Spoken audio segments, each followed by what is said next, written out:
Okay, we're live. And all members only use the chat facility to indicate if they want to comment on the report or if they have any technical issues, but not for posting any other messages. Please remember that we are live and it's important that Rochdale Council is always in the best well-behaved council. Good evening now. Before we start the meeting, could I ask members to join us in civic prayers? As Father Michael arrived.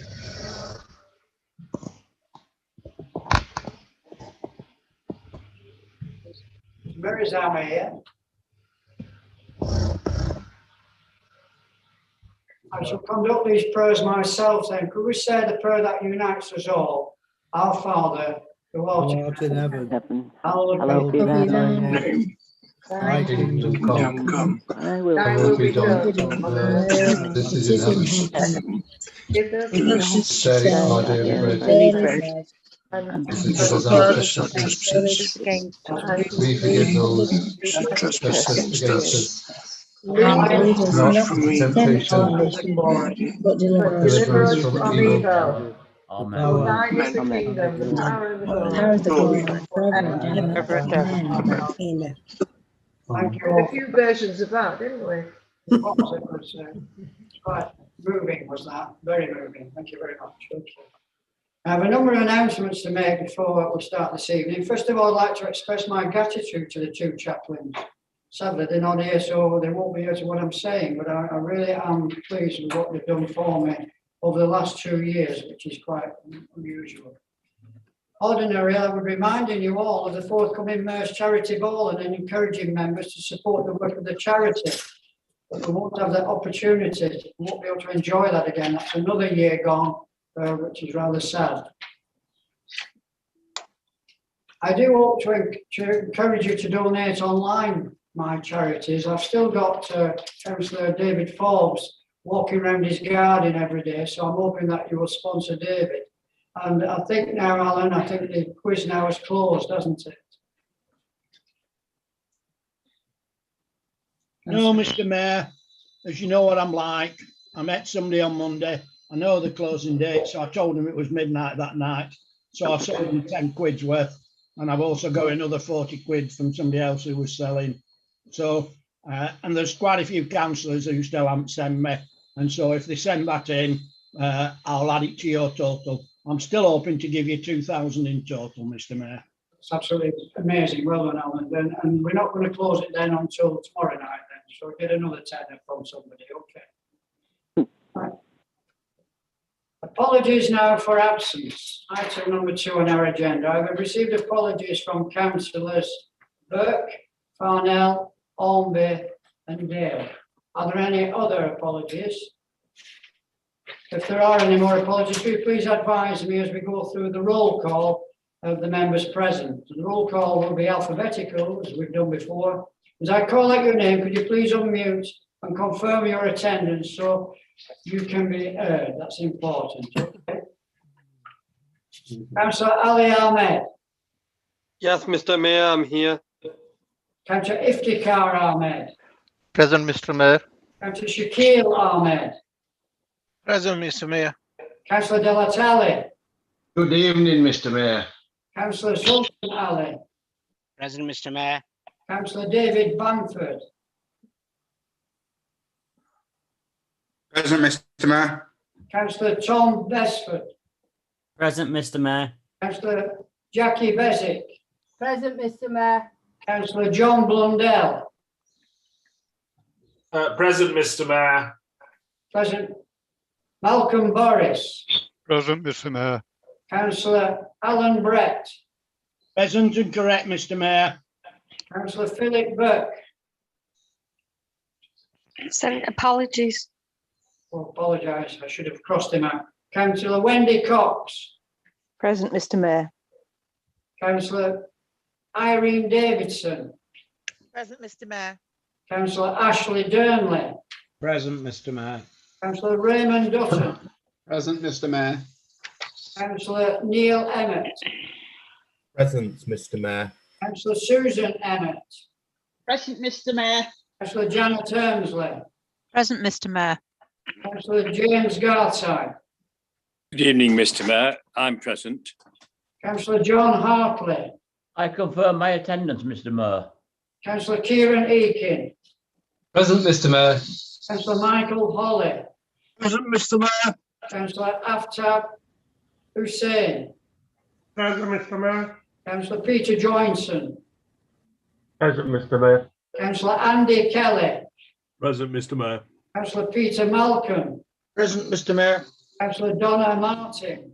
Present, Mr. Mayor. Councillor Rachel Massey. Present, Mr. Mayor. Councillor Alan McCarthy.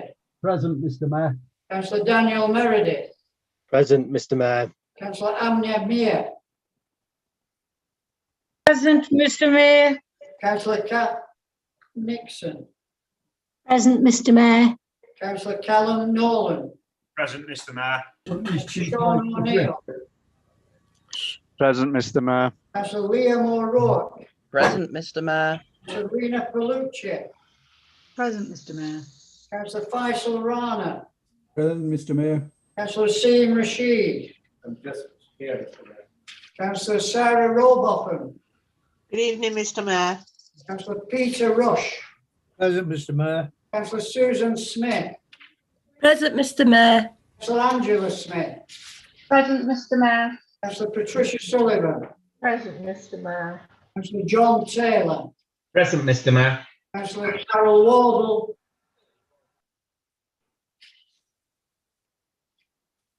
Councillor Jane Warren. Present, Mr. Mayor.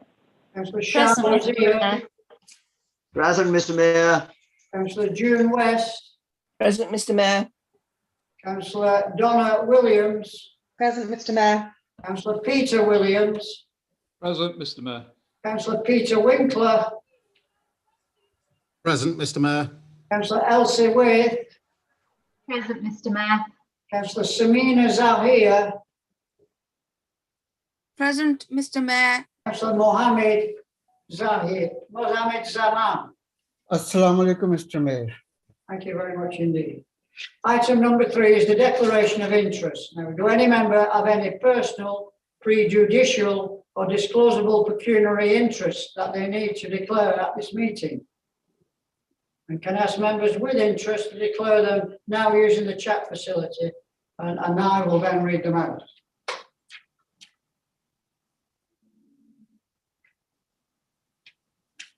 No one. Item number 4 is the minutes. I'm moving the minutes now of the meeting of the council held on the 6th of December and the 3rd of March, which was the budget one. Deputy Mayor, would you please second these minutes? Yes, I do, Mr. Mayor. Are they approved? Great. Thank you.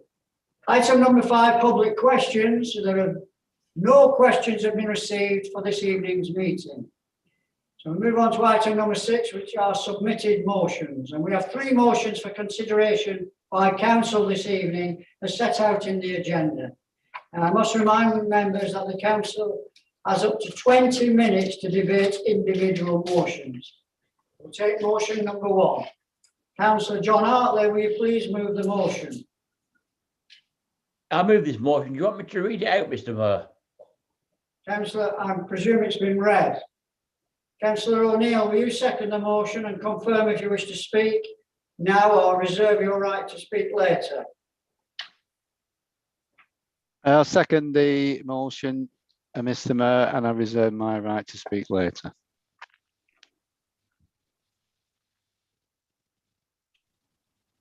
Councillor Hartley?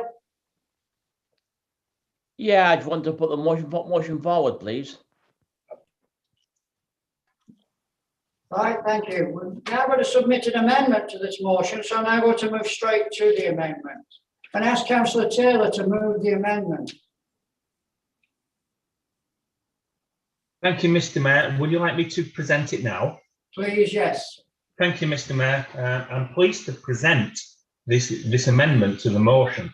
And speaking about the police, the first thing I'd like to say is how reassuring it is to know that all of our councillors are supportive of our police service.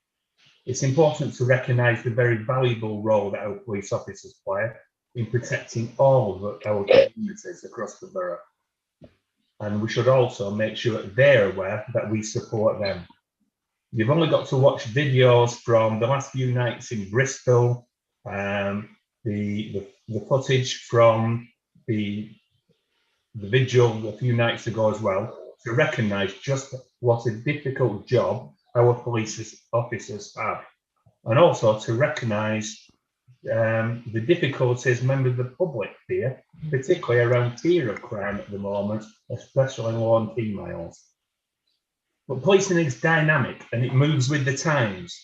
And I do think there's an irony about the out-of-date tabloid story within this motion, reflecting the involvement of modernisation of policing. It goes back to 2019, but we have a very dynamic service. And let me touch on just some of the reasons why police stations have closed. Calls for service have increased massively. 999 calls have increased by 11% over 2 years. I use the 2-year figure because that's the date within the motion. Over the last couple of years also, GMP have had as many as 2,500 999 calls in a single day. They're huge figures. Those statistics are a stark illustration of how the public choose to contact the police. If we had 101 calls to individual officers, emails, social media reports, online reporting, live chats, pre-planned appointments, pop-up surgeries, and face-to-face engagement whilst officers are patrolling, we can see the preferred methods of engagement that the public have with contacting the police. What people don't do is, when they become a victim of crime, think, I'll travel down to the local police station to report it. Rather, they use the computerized mobile phone within the pocket and simply report it either online or via a telephone conversation. Mobile telephones have absolutely revolutionized communication. Reporting to the police is no exception in that. The reality is police officers are now more accessible than ever. The police service has risen to the challenge. An element of this motion is about community engagement. The importance of community engagement cannot be overemphasised. It's the foundation on which neighbourhood policing is built. It's the cornerstone of policing by consent. I'm a very strong advocate for it. Many of us have just had a meeting with the Greater Manchester Mayor, Mr. Burnham. Both he and Bev Hughes emphasised their commitment to neighbourhood policing. Neighbourhood policing is about people. It's not about buildings. Prior to retiring in 2015, I was responsible for neighbourhood policing across this borough. But I do have experience and an understanding of how it works and what's involved in it. I was also a serving officer when the decisions were made to close stations like Harewood and Littleborough. Those decisions are never taken lightly. But in view of that, let me ask you a rhetorical question. Would you move staff from busy call centres receiving thousands of calls per day and literally move those staff into outlying stations where nobody visits during a shift? Councillor Taylor, could I move you on a little bit, please? Of course you can. I'll be quite quick now, Mr. Mayor, thank you. This is about getting the grease to the squeak. Let me just mention funding before I finish. And this is an uplifting note. I'm sure everybody in this virtual chamber will agree with me when I say the pledge by this government for 20,000 additional officers is fantastic news. 6,620 have already been recruited, a massive step in the right direction. And that's something we should thank the government for keeping its promise to us within the community. Bear in mind, every person in the borough, across Greater Manchester, the UK and beyond, has been adversely affected by the global pandemic in the last 12 months. It would have been easy for the government to take its eye off the ball and let things slip. It hasn't done that. The government is ahead of the curve, not only meeting its target, but in front of its target to meet that pledge. Of Councillor course, Taylor, could you wind up, please? Yes, please. final point I would say is I am always an advocate of more money for policing. And I would urge both the government and the Mayor of Greater Manchester to please continue to explore all avenues for further funding for policing.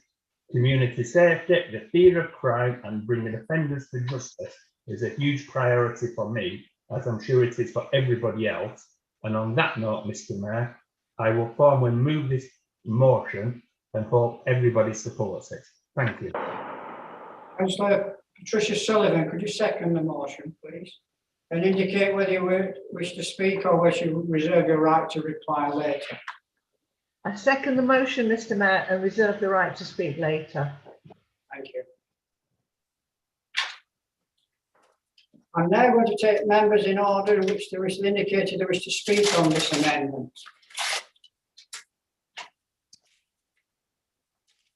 So Liam O'Rourke. Thank you, Mr. Mayor. Of course, every member of this council wants to see funding for police and the correct funding for police to make sure our communities feel safe.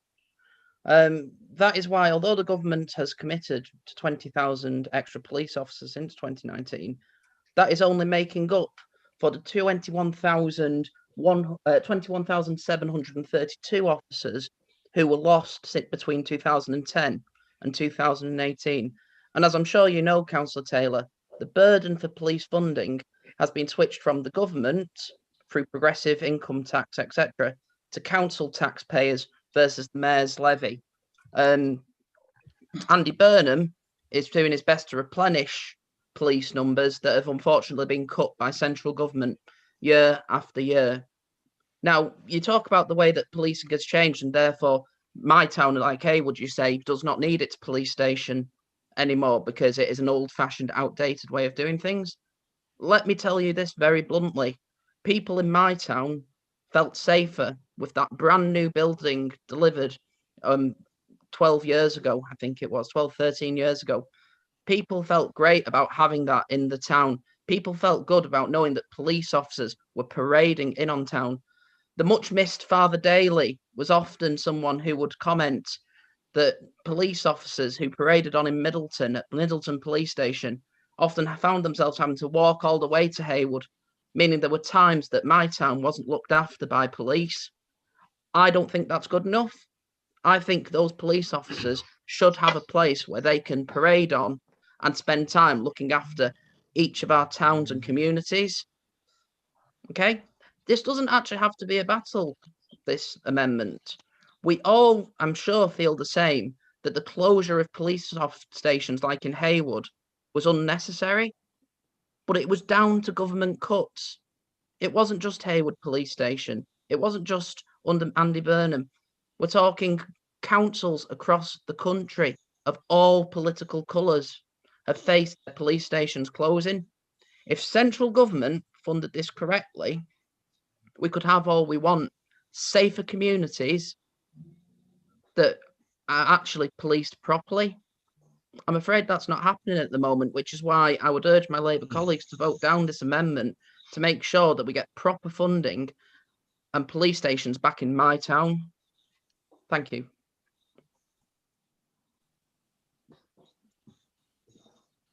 Councillor Sorry, Mr. Mayor, was that me? got problems here. Right. Thank you, Mr. Mayor. Councillor Taylor, can I really have to make comment on this. She's saying that we live in a new world and that members of the public can contact the police in many different ways. As you know, I've just asked a question to Mayor Burnham about this. But why is it then in Milnrow alone, I can't speak for Littleborough, but in Milnrow, we have had to find places for the police so they can go, they can meet, they can talk to the residents. So that means the residents are still looking for somewhere as a central base to go, to make them feel better, to make them feel secure, to make sure that the streets are safe. Now, if we call for a police officer, we have to wait because it could be somewhere else, or if it's a PCSO and they don't drive, they have to walk to us. I think the closure of the police stations, even though our police station in Milner has been closed for a long, long time, but we had Littleborough where people could go, they could call direct. That made a difference to the well-being of the residents of these two villages and Fairgrove, of course. So when you say that the world has changed, the world hasn't changed. There are still people that live in our communities that would like somewhere where they know there's a base where, as Councillor O'Rourke has just said, they can go to where the police can start and finish their duty. We're not asking for a massive building. We're asking for somewhere where they can go, wherever that is. At the moment, that's being subsidised by the members of the public, i.e. using Butterworth Hall, using the library, using community centres wherever they can. That means where they can have a break, they can have the meetings. So I think you might have slightly got this wrong. Thank you, Mr. Mayor.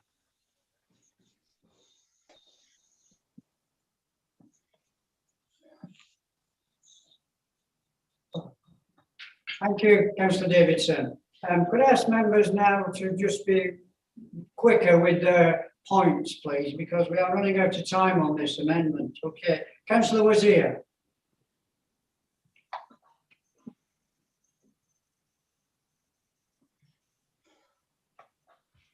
Councillor Wazir. Shah Wazir. Yep. You want to make a point? Thank you, Mr. Mayor. I think Councillor Taylor is well confused with his amendment. He is talking about technology. Of course, we have to make use of technology. What we have at the moment, it will be obsolete in 10 years' time. But the biggest resource we have is the human resource, the police officer who are fighting the crime. If you close the police station, you are closing that center where all the activities are focused, and you get rid of police officers who can go to the front line and fight the crime. And I think he is well confused with his amendment, and I'm asking the councillors that please let's not just fall for the technology and move away from the real focus, which is the human resource. All we are asking is extra funding to ensure that we got a level playing field for our officers who can effectively fight the crime with the right tools, right technology, and right manpower. Thank you, Mr. Mayor. Thank you. Councillor Dutton. Thank you, Mr. Mayor. First of all, can I echo Councillor O'Rourke's comments? For me, the perception of the public seeing an open police station goes far. Let's not underestimate the public's views. My biggest complaint I receive from my constituents at my surgeries is, why have we got a police station at Haywood? It is not manned. Let's just reopen our police stations. Let's get a presence of the police back in our towns for the public safety. And I'll end on that point. Thank you, Mr. Mayor. Councillor Ashley Durnley. Thank you, Mr. Mayor. I think actually the only confusion is the notice of motion that's from Labour that talks about two completely different issues, one about police stations and the other about funding for police. Totally two completely separate issues. But so I'll save time by speaking on this one. Clearly Labour is going to vote this down and then vote for theirs. But there are a few points that I think are really worth making. I was the mayor in 2005-06. At that time, and I'm pleased that Councillor Hartley's raised this, Littleborough Police Station was completely refurbished. I think the cost was around 12 million to do this. Typical Labour in government. They love spending the money. We got the new blue light outside. I opened this wonderful police station. And I could see then from the police officers, the senior ones present, that they'd actually seen this as a complete waste of money, because what they hadn't got was the support behind them. There wasn't going to be the cells, there wasn't going to be the backup staff. It's hardly ever opened. That was under Labour, 2005-06. That police station opened a few hours here and there. People never knew when it was opened. It was the usual kind of thing that Labour loved to do. They love to make a grand gesture, but then don't follow it through. But what's worse than that is this, and no doubt the Haywood one, was all funded through PFI agreements that we're still paying for today. So we're actually still paying for Labour's shambolic way of running the country, leaving us in debts, creating wonderful facilities that no one was ever going to use with the police stations that we've got. So it was all sham. It was the usual stuff about not fixing the roof whilst the sun shone. And we got this situation of a lovely building that never really came into use at all. So let's be realistic about this. That is the reality. And picking up from Councillor Davidson's point of view, yes, it is good to have a base, to have a police station. But what is more important is to have the police within the community. So the police to be based in a library, in a community centre, in a local supermarket is far superior. They're actually seen there on the streets within the community. That's what matters. If you were to ask me tonight, do I want 2 police stations or do I want 20, 40 more police officers? And I'd ask all of you that, which would you want? You'd want the extra police officers. That's what we actually want to see. So I'm really pleased that Labour's raised this, and it shows once more the shambolic way in which their government created these lovely, lovely buildings, but never put anything behind them for them to work well and for the benefit of the public. And the public are still paying for that disastrous period of the Labour government. So fully, I would hope everyone supports our sensible amendment to the notice of motion that isn't, as Councillor Shahwazir says, contradictory in any way. It's straightforward, common sense, and deserves supporting. Thank you, Mr. Mayor. Yeah, okay, thank you, Kevin. Councillor Councillor Meredith. I wasn't going to comment, but I felt I had to comment. Sorry, thank you very much, Mr. Mayor, for letting me speak, first of all. I am confused about the comment that Councillor Durnley just said. Basically, he's waffling on about how we invested, how a Labour government invested in policing over that period of time. Sorry, Mr. Mayor, I'm being interrupted. Thank you very much. But how Labour government invested in policing, invested in facilities, and then since 2010, all we've seen is cut to the police on the beat, cut to the facilities, and then they're basically waffling on about apparently how we actually spent some money on police. I'm completely confused by what you're trying to say here. And you say our motion's confusing. We're actually hitting it hard here. We're actually saying that the facilities aren't there and the police aren't there. It's great that Andy Burnham's actually stepping up as the Greater Manchester Mayor and actually saying we need police back in our neighbourhoods. In Colt, we used to have obviously the police hub there. That got shut down. People actually ask now, how do I contact the police? The elderly population don't have the internet, don't have social media, and don't feel the need to ring 999, but they want to speak to a police officer about that antisocial behaviour that's going on around the corner. You completely confused me, to be honest, tonight, Councillor Durnley. All I can hear is you saying that Labour's actually invested in policing and you've just cut policing. So I'll leave it there. Thank you very much, Mr. Mayor. Okay, I'm going to take one more comment, and that is from Councillor Alan Brett. I was always told, Mr. Mayor, in a debate, never ask a rhetorical question, which is what Councillor Durnley did. But since he did ask a rhetorical question, which would I rather have, either more policemen or police stations, there's a very simple answer. Both, please. And that's why we're asking for more funding for the police. Thank you, Mr. Mayor. Thank you, Councillor Brett, for being brief. Councillor Patricia Sullivan, you've now got a chance to reply. Thank you, Mr. Mayor.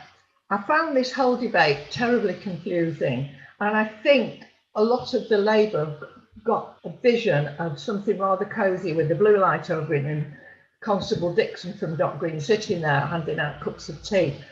Just because somebody, as Councillor Meredith says, wants to report antisocial behaviour, have you not had packed meetings, forums in your towns? Because we don't have a police station in Bamford. What we see are the police walking around all the time, and it's absolutely brilliant. That's what they do, because they can't disappear into a police station and not see the public. Councillor Durnley is 100% correct, and you know he is.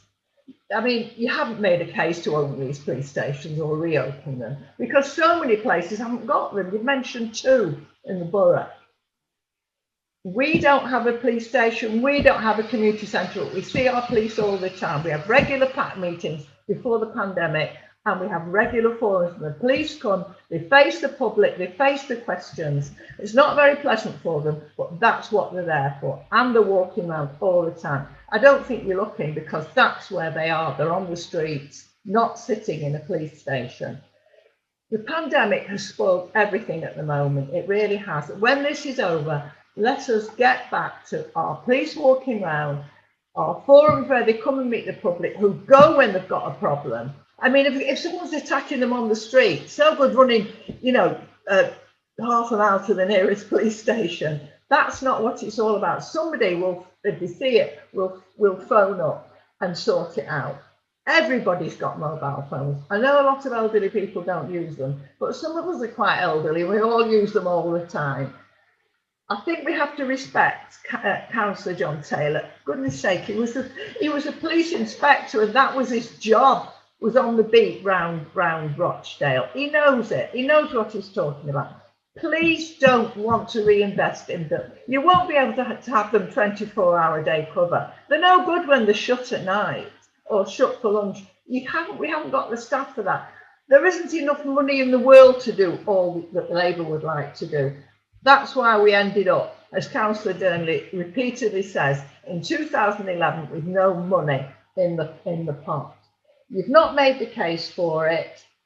Also, how safe can they be if anybody can walk in? For goodness sake, the police aren't even safe in their own vans at the moment. Did you not see what was happening in Bristol? That police station was practically burnt to the ground. They'd have to have the army around them 24/7. Let's be sensible. Get our policemen out there walking like they did before the pandemic, and they're still doing so in our ward. I don't check your wards. Like you, I look after my own. We have regular forums when we can. We have regular PAC meetings, and the police, they're well known in Bamford, and we've all got their telephone numbers, and we've all got their email, and we contact them any time of the day or night. Totally exaggerated, unnecessary motion, and I totally second what Councillor John Taylor's put forward. Thank you, Mr. Mayor. Councillor Taylor, can you bring your motion to a close quickly, please? Yes, of course I can, Mr. Mayor. Thank you very much. I've listened to the comments. We're all agreed that neighbourhood policing is the way forward.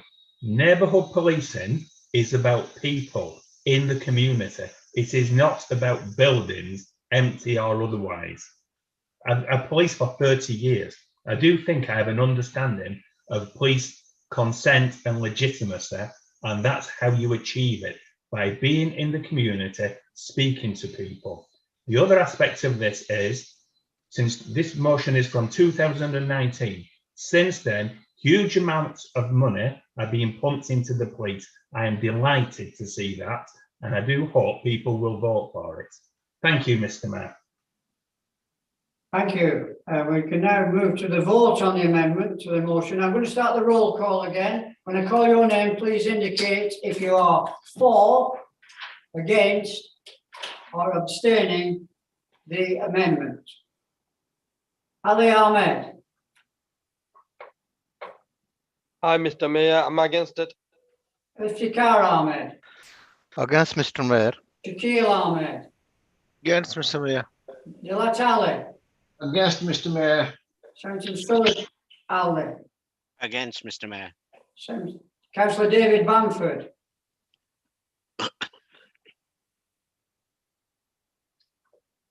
Against, Mayor.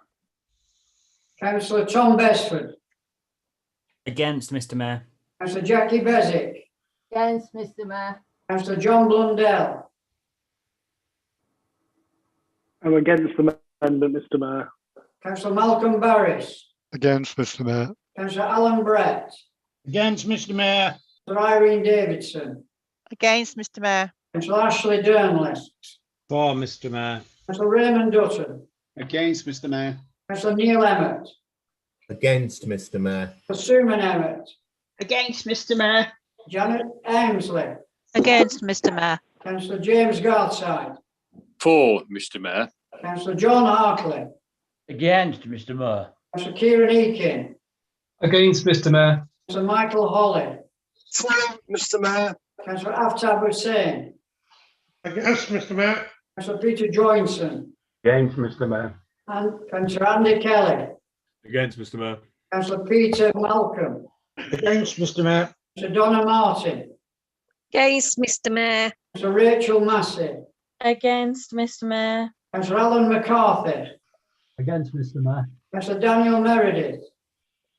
Against, Mr Mayor. Councillor Amni Amir. Against, Mr Mayor. Kathleen Nixon. For, Mr Mayor. Councillor Callum Nolan. Against, Mr Mayor. Councillor Sean O'Neill. Against, Mr Mayor. Councillor Liam O'Rourke. Against, Mr Mayor. Councillor Rena Palucci. For, Mr Mayor. Councillor Faisal Rana. Against, Mr Mayor. Councillor Asim Rashid. Against, Mr Mayor. Councillor Linda Robinson. Against, Mr Mayor. Councillor Sarah Robotham. Against, Mr Mayor. Councillor Peter Rush. Against, Mr Mayor. Councillor Susan Smith. Against, Mr Mayor. Councillor Angela Smith.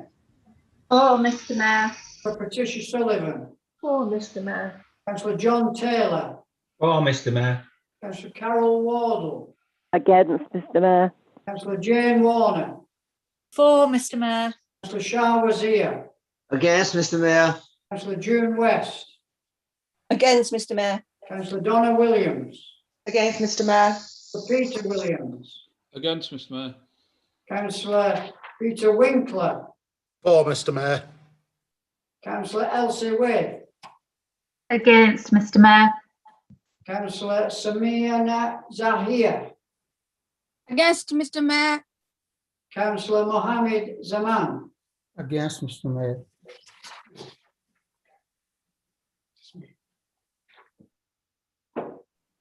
Councillor Bamford.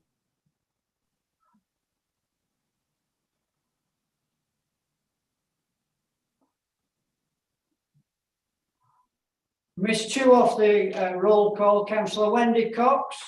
Against, Mr Mayor. And who was the second? Councillor Bamford.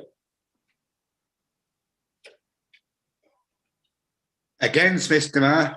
Thank you. The motion passed. The amendment is lost. We now move to the motion.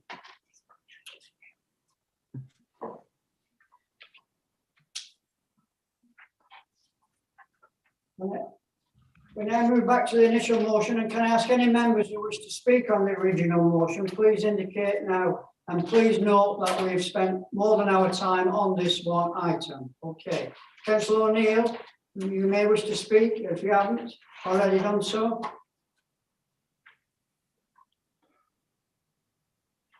Second the motion, Mr Mayor. Councillor Hartley, you have the final right of reply. Yes, I just want to say that I appreciate things that are changing. When we have a police station in these small villages, etc., I know we can't go back to the yesteryear, but people do feel safe. And it's okay, Councillor Taylor saying that you different ways of contacting police. You ask many members of the public who try phoning 101, how long they're on the phone, how long are they waiting to be answered. They get fed up, and a lot of crimes for that reason are not getting reported. So I want everybody pleased to support this motion, formally said. I've forgotten to allow a debate on this. Now, we have debated it for so long, I completely forgot that. I thought we'd covered everything for this. So if there are any members who wish to make a comment now on the actual motion, could you do it now? I've got Councillor Liam O'Rourke, and Liam, could you keep it quick, please? Thank you, Mr Mayor. I'm sure all our residents would want the council to be debating funding of the police for as long as we can, because quite frankly, it's what our residents want to hear us talking about. Let me make this very clear. This motion is now simply asking the government to provide the funding to reopen police stations like Haywood. To vote against this motion would be to vote to stop towns like Haywood having the proper funding. If the Conservative group truly believes that towns like Haywood don't need a police station, then they're welcome to vote against it. But let's be clear, people out there will know that you have voted against towns like Haywood not having a police station. I don't think that's good enough. I hope you don't think it's good enough too, and vote for the motion. Councillor Kelly. Thank you, Mr. Mayor. I will keep it brief. It's not often I find myself agreeing with Councillor Brett, but given the option of more police station and more officers, I too would take both of them. But I do feel like we're missing a trick with this motion. You will get my support on it, by the way. But we have to address the methodology for GMPs working. We have one of the lowest face-to-face ratios of officers in the front line and then the back room. We need more on the front line. We need to be doing less admin with our police officers and more policing on the streets. I feel we missed a trick here, I'm afraid, but you will get my support on this. Thanks, Mr. Mayor. Thank you, Councillor Kelly. Councillor Palucci. Thank you, Mr. Mayor. From what I understand, a lot of people that visited police stations in the past were going to submit documents, documents, ID, etc. That's all done online. On the one hand, you want people to go digital, and on the other hand, you don't. So I'm not really sure, you know, why you can't do this digitally. However, for me, if policemen are going into Butterworth Hall, if they're going into the library, that's fabulous, because they are meeting the community. They're not sitting in a police station waiting for people to come to them. And in terms of feeling safe, if you've got a police station, I don't want people to feel safe. I want people to be safe. So if those policemen are out on the street, rather than sitting behind a desk and you've got admin staff and operational staff and electrical, the running of a building costs so much money. Plough that into the police force and you've actually got a real resource, not a building. Thank you.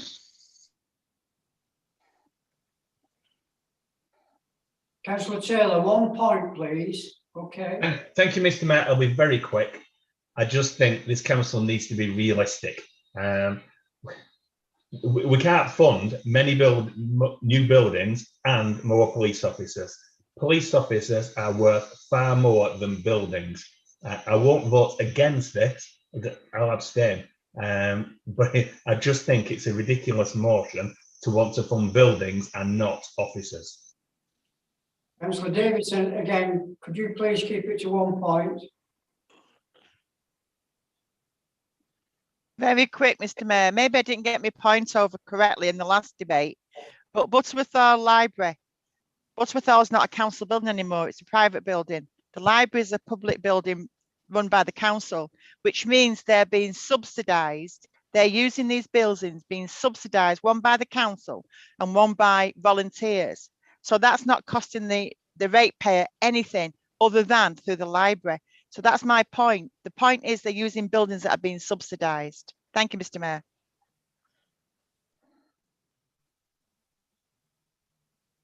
Councillor O'Neill, you may wish to speak if you want to now.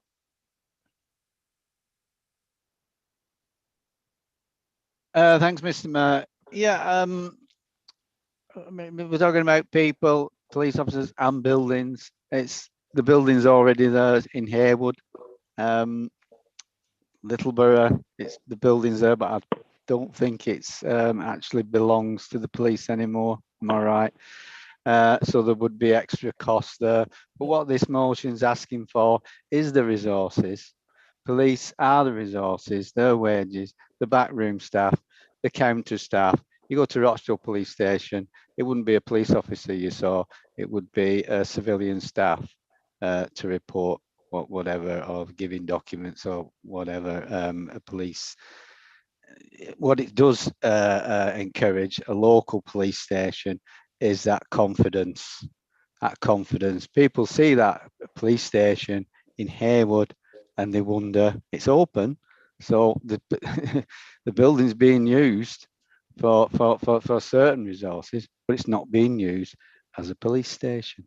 And as indicated before, the parading on in Middleton, and they could be walking, they might have a vehicle, I don't know, to get into the Haywood area, or perhaps just leave Haywood. It would be a lot better if that shift had a presence in Haywood. Fire station, they've got one in Haywood, got one in Littleborough, and they've got one in Rochdale, and that's where they parade on. Yeah, they'll go into other areas, but it's about resources. That's what the motion's about. And being as the government have committed themselves to all these resources, getting it somewhere like 2010. They're not up to those levels yet, but let's see them do that. Okay, I move the motion. No, I don't move the motion. I second the motion.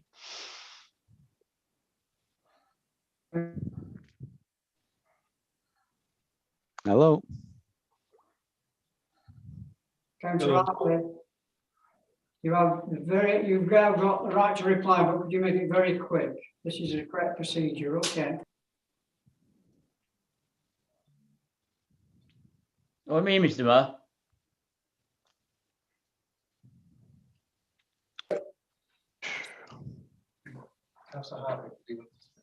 All right, yeah. I said what I was going to say earlier on when Billy asked me to speak earlier on. I just urge people really now to support this motion, please, because we do need to see more police on the beat and buildings where they can go and rest. I'm not saying a full police station where it's going to be open 24/7. We know that's not realistic, but I think we need somewhere where they can go and rest that's not sort of like a library where everybody can hear what's being said, what's being talked about. It's too much of a public place. I think the police do need a private room where they can go talk in private. So I want to see that, and I want to see more police on the beat. I formally move this motion. Thank you.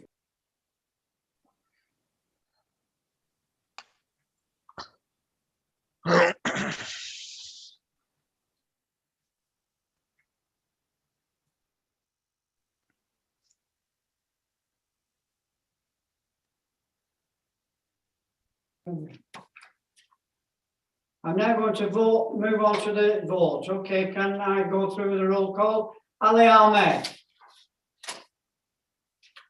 Are you for or against the motion? Councillor Iftikhar Ahmed. For, Mr. Mayor. Councillor Shakil Ahmed. For, Mr. Mayor. Councillor Dalat Ali. For, Mr. Mayor. Councillor Sultan Ali. For, Mr. Mayor. Councillor David Bamford. Councillor Tom Besford. For, Mr. Mayor. And I'm for Mr. Mayor as well. Councillor Jackie Bezic. For Mr. Mayor. Councillor John Blundell. For, Mr. Mayor. Councillor Malcolm Boris. For, Mr. Mayor. Councillor Alan Brett. For, Mr. Mayor. Councillor Wendy Cox. For Mr. Mayor. Councillor Irene Davidson. For Mr. Mayor. Councillor Ashley Durnley. Abstain, Mr. Mayor. Councillor Raymond Dutton. For, Mr. Mayor. Councillor Neil Emmett. For, Mr. Mayor. Councillor Susan Emmett. For Mr. Mayor. Councillor Janet Ermsley. For Mr. Mayor. Councillor James Gardside. Abstain, Mr. Mayor. Councillor John Harkley. For, Mr. Mayor. Councillor Kieran Eakin. For, Mr. Mayor. Councillor Michael Holly. Abstain, Mr. Mayor. Councillor Aftab Hussain. For, Mr. Mayor. Councillor Peter Joinson. For, Mr. Mayor. Andy Kelly. For, Mr. Mayor. Councillor Peter Malcolm. For, Mr. Mayor. Councillor Donna Martin. For Mr. Mayor. Councillor Rachel Massey. For Mr. Mayor. Councillor Alan McCarthy. For, Mr. Mayor. Councillor Daniel Meredith. For, Mr. Mayor. Sammy Amir. For Mr Mayor. Councillor Kath Nixon. Abstain. Councillor Callum Nolan. For Mr Mayor. Councillor Sean O'Neill. For Mr Mayor. Councillor Liam O'Rourke. For Mr Mayor. Councillor Rena Bellucci. Abstain, Mr Mayor. Councillor Faisal Rana. For Mr Mayor. Councillor Asim Rashid. For Mr Mayor. Councillor Linda Robinson. For Mr Mayor. Councillor Sarah Rowbottom. For Mr Mayor. Councillor Peter Rush. Unanimously for Mr Mayor, after left with a 30-year mortgage. Thank you. Susan Smith. For Mr Mayor. Councillor Angela Smith. Abstain, Mr Mayor. Councillor Patricia Sullivan. Abstain, Mr Mayor. John Taylor. Abstain, Mr Mayor. Councillor Carol Wardle. For Mr Mayor. Councillor Jane Warne. Abstain, Mr Mayor. Councillor Shah Wazir. For. Councillor June West. For Mr Mayor. Councillor Donna Williams. For Mr Mayor. Councillor Peter Williams. For Mr Mayor. Councillor Peter Winkler. Abstain, Mr Mayor. Councillor Elsie Wade. For Mr Mayor. Councillor Samina Zahir. For Mr Mayor. Councillor Mohammed Zaman. For Mr Mayor. The motion is carried. I was putting in. Councillor Ali Ahmed was missing. For Mr Mayor. Thank you. That's everyone. Thank you. Then move on to motion number 2. Councillor Johnson, will you please move the motion? I'll move it, Mr Mayor. I just wanted to comment Thank you. for really in that the government has actually built in the NHS long-term plan that they had last year, a 2.1% pay rise this year. So it's already built into it. And I know Simon Stevens told the committee of MPs in March, yes, but things have changed since then. Yes, they have changed. What's changed is the fact that you've really seen, and there's clear evidence of how vital the public sector is and how vital we make sure that we keep a high level of morale in our public services, Mr Mayor. Councillor Donna Williams, will you second the motion and confirm if you wish to speak now or reserve your right to speak later? I second the motion, Mr Mayor, and I reserve my right to speak later, please. Thank you. Again, we have a submitted amendment to this motion, so I'm going to move straight to the amendment. And can I ask Councillor Durnley to move the amendment? So move, Mr Mayor.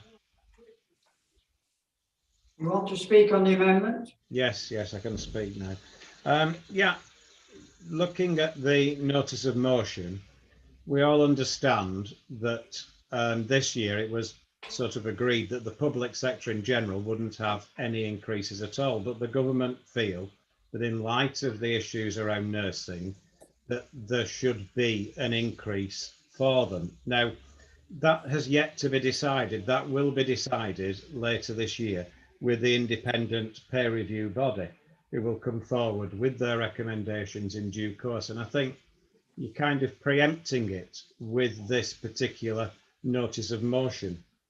But there is an issue that I believe is far more important than just an increase, and that is the issue around mental health and how that will have particularly affected those on the front line. Not everybody in the NHS, those particularly on the front line. And I know that the government have committed £30 million on staff mental health support, including wellbeing hubs and occupational health support. And they've also committed a further £500 million for extra funding on mental health services in general. But I think you're missing an opportunity here. The peer review body will meet and decide. The government has already said that there should be an increase, unlike everyone else in the public sector who isn't getting an increase. And many of those people in the public sector have been on the front line, bus drivers, our own refuse collector, our own council services are quite often the ones who have been putting themselves at risk. Can you get me a charger wire, please? Yeah, where is it? Oh. not Please, if you're not. not to mention the people in the private sector, the people in small shops, supermarkets, the workers there, who probably won't be getting any increases at all, and so many people, jobs are at risk at this particular time. So the government are respecting and understanding that and making a very special case, and rightly so, for those people in the NHS, and especially those that have been on the front line. And I believe this is our opportunity. Instead of putting forward a notice of motion that we all know well, I mean, we send up team every time we have a council meeting to the government. We discuss everything that relates to central governments and very little that actually relates to Rochdale. I mean, I wonder what we're here for. I think we really need to get back to providing those local reports on local issues that cabinet members are doing. We need to be holding them to account instead of constantly holding the government to account. That's the role of MPs. But if there is any worthwhile opportunity to put anything to government, it is around the issue of mental health. And it must have had a terribly detrimental effect on some of those people who've been dealing with COVID patients and watching those people die and supporting them when the family and loved ones couldn't even attend. So I think what we need to be saying to government is what we are saying. Please look again at this. Please try and provide more funding for that. And it's not just always about funding. It can be about giving somebody an extra week's holiday, changing the terms and conditions to help them through a really difficult period. But let's try and be positive instead of just the usual, we want more money, we want more money. That will happen. Regardless of what we do, that decision will be made. But we could, for once, put forward something positive to government that I'm sure we could all agree on. We all have great respect for the tremendous work that our NHS have done. But it's those people on the front line, not all the office staff, that have been both put at risk and dealt with very, very difficult and challenging circumstances and very distressing circumstances for them. And I think more support for them is what we should aim to get. And if we put that forward to government, I would be hopeful that if money is available, they would be supportive of that. So I urge you for once to forget it's coming from a Conservative, this amendment to the notice of motion, and vote for the NHS workers, the front line, and for more mental health support for them in this particularly difficult time. Thank you, Mr. Mayor. Thank you. Councillor Palucci, you may second the motion and address the council if you indicate whether you wish to reserve your reply till later. I second the motion and reserve the right to speak. Councillor Liam O'Rourke. Sorry, Mr. Mayor, I think Councillor Rowbotham's before me. And I think Councillor Meredith is before me. I'm sorry, I'm slightly confused because I get to know from my side here who's next, and it says Liam O'Rourke. So could you just go first, Liam, and I'll sort this out after. Yes, certainly happy to, Mr. Mayor. Thank you. Having consulted with a few Labour group members, I think quite a few are minded to take the part of the motion, the Conservative amendment on making sure that council NHS staff have proper mental health care. We absolutely agree with that, and if we could adopt that into substantial motion, I think Labour group would probably be willing to do that. Mr. Mayor, I'd have to check with you because I think it's key though that increase in pay. And let's be clear, Councillor Durnley, we're not asking for more money as you suggested.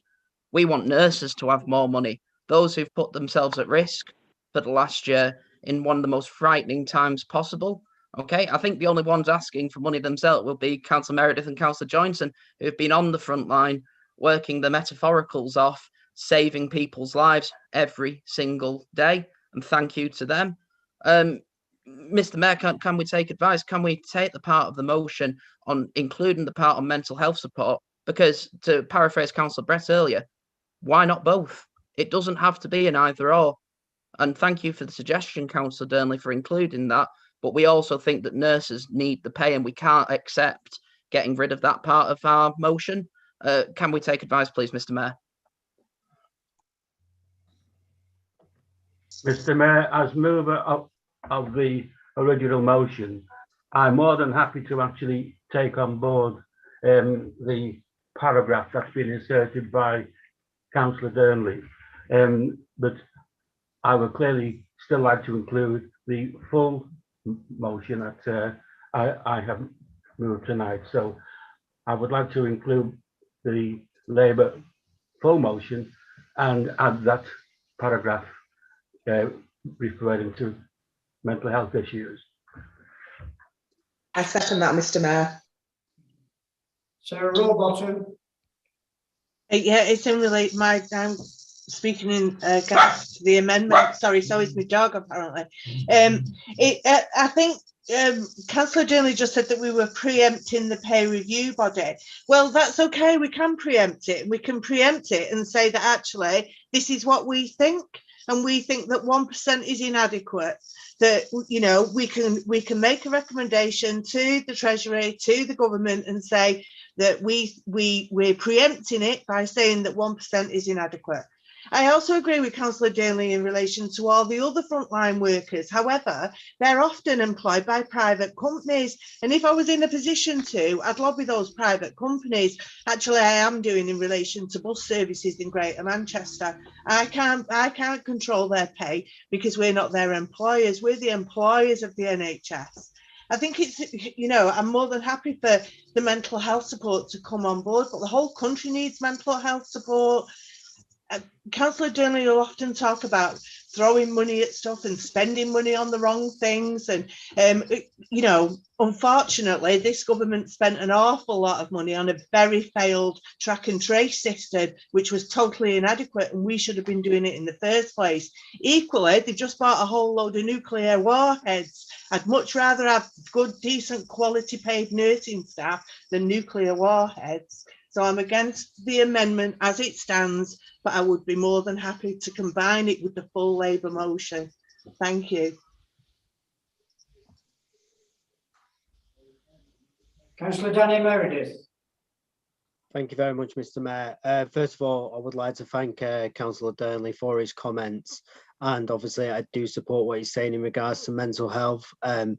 It's like you're saying, as Councillor O'Rourke has already said, I have worked on the NHS frontline during this COVID pandemic. It has been horrible. I've seen colleagues die due to contracting COVID.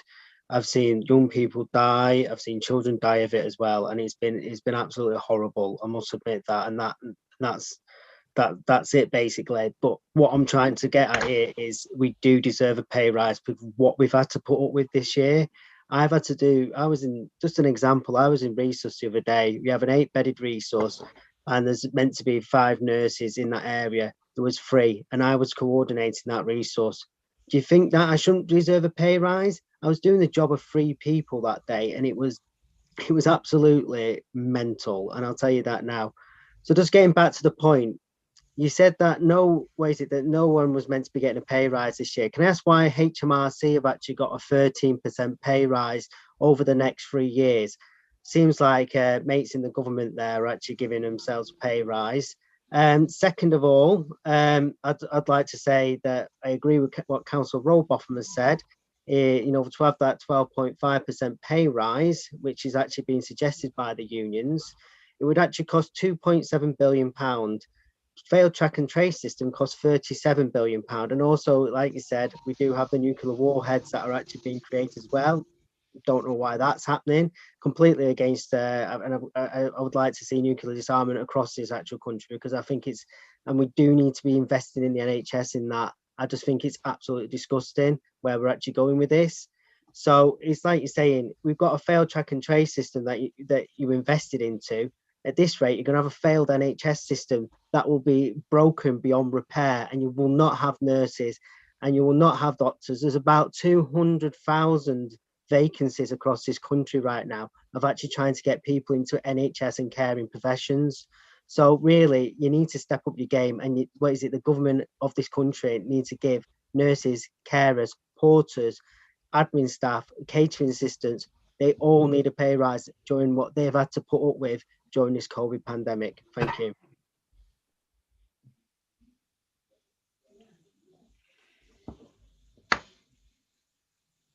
Councillor Rana. Thank you, Mr. Mayor. Mr. Mayor, I was going to speak against the motion, against the amendment, but since what Councillor Liam O'Rourke has said, I think I would support that if that can be adopted.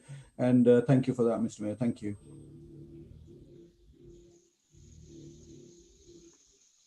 Councillor Winkler. Thank you, Mr. Mayor.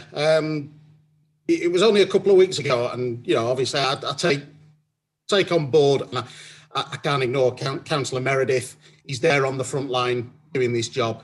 He's done a wonderful job, Councillor Johnson as well. I was very fortunate to be able to meet some of the nurses and the nursing teams at Fairfield Hospital a couple of weeks ago, who have been doing a similar job. They've been on the wards doing the vaccinations in the critical care units. We met lots of people that day when we were out who have been on that front line. And the telling thing, Mr. Mayor, was that not one of them, in all the time that we spoke to them, asked for a pay rise. What they were keen to do, Mr. Mayor, was tell us about the things they'd seen, the things they'd experienced, the way that had affected them, the way that had changed them, the things they couldn't forget. And it was about how we can help with that, whether it be a 1% pay rise, a 2% pay rise, or maybe a 12.1% pay rise. I think Councillor Meredith just asked for. That's not going to fix the things that people have seen. It's the care, it's the mental health, and that's what these nurses on the front line that I spoke to were sharing with us, and that's the support they need. So I completely back the motion that's been put forward, the amended motion that's been put forward today, for that support for those people on the front line. That's what they need. They're our people, they're our human resource, and we need to look after them, and throwing money at it doesn't fix it. Mental health and the care that we give them for that does. Thank you, Mr. Mayor. Councillor Johnson. Thank you, Mr. Mayor. I actually came in before and made my comment on, but just one thing really is that yes, it is a strain when people are working, and not only strain on the actual staff and the staff teams themselves, it's a strain on the families when the people go home as well. Because sometimes you feel as though you need to sit in somewhere and have a debrief to actually talk yourself down. But I'd just like some indication really from Councillor Durnley that if he's willing to actually accept the full motion, we're happy to include his amendment if he's happy to accept it. Oh, and just one last thing. I know Councillor Liam O'Rourke said he talked about myself and Councillor Meredith in terms of a pay rise. Can I just say my interest is now non-peculiar, because any work I do now volunteered because I'm retired.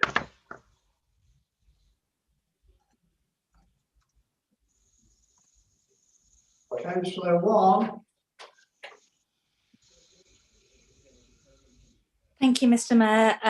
Just really want to echo what Councillor Winkler has said, but just on the salary side of things, just to give a backdrop. I mean, the government has paused public sector pay rises in general. So they've singled out the doctors and nurses. They've acknowledged the tremendous sacrifice that they are making. And this is purely a recommendation. In 2018, in the 5-year funding deal, that they put forward, I think it was 6.5% over the next 3 years pay deal for nurses and other staff.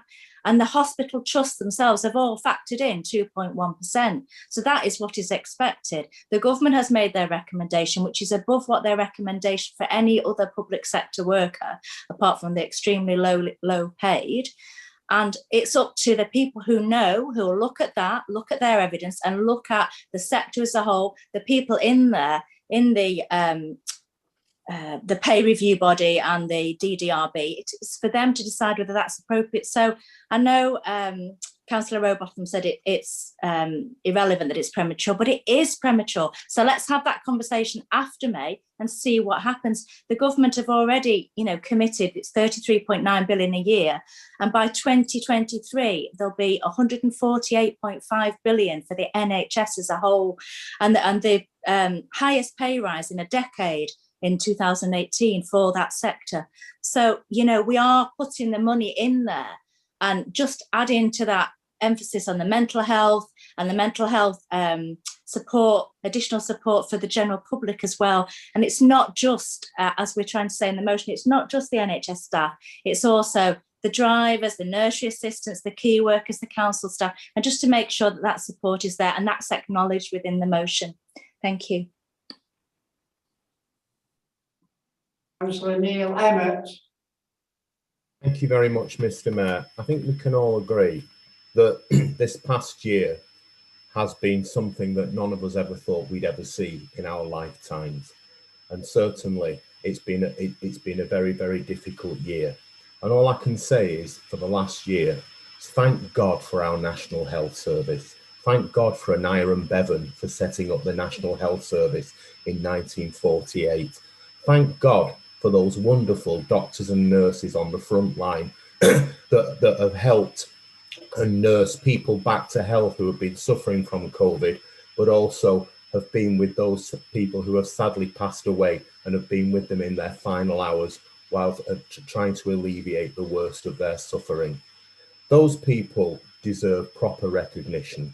Those people deserve a proper pay rise, a 1% pay rise to those wonderful people working on the front line in our hospitals and in our NHS. 1% pay rise, frankly, is an insult, Mr. Mayor.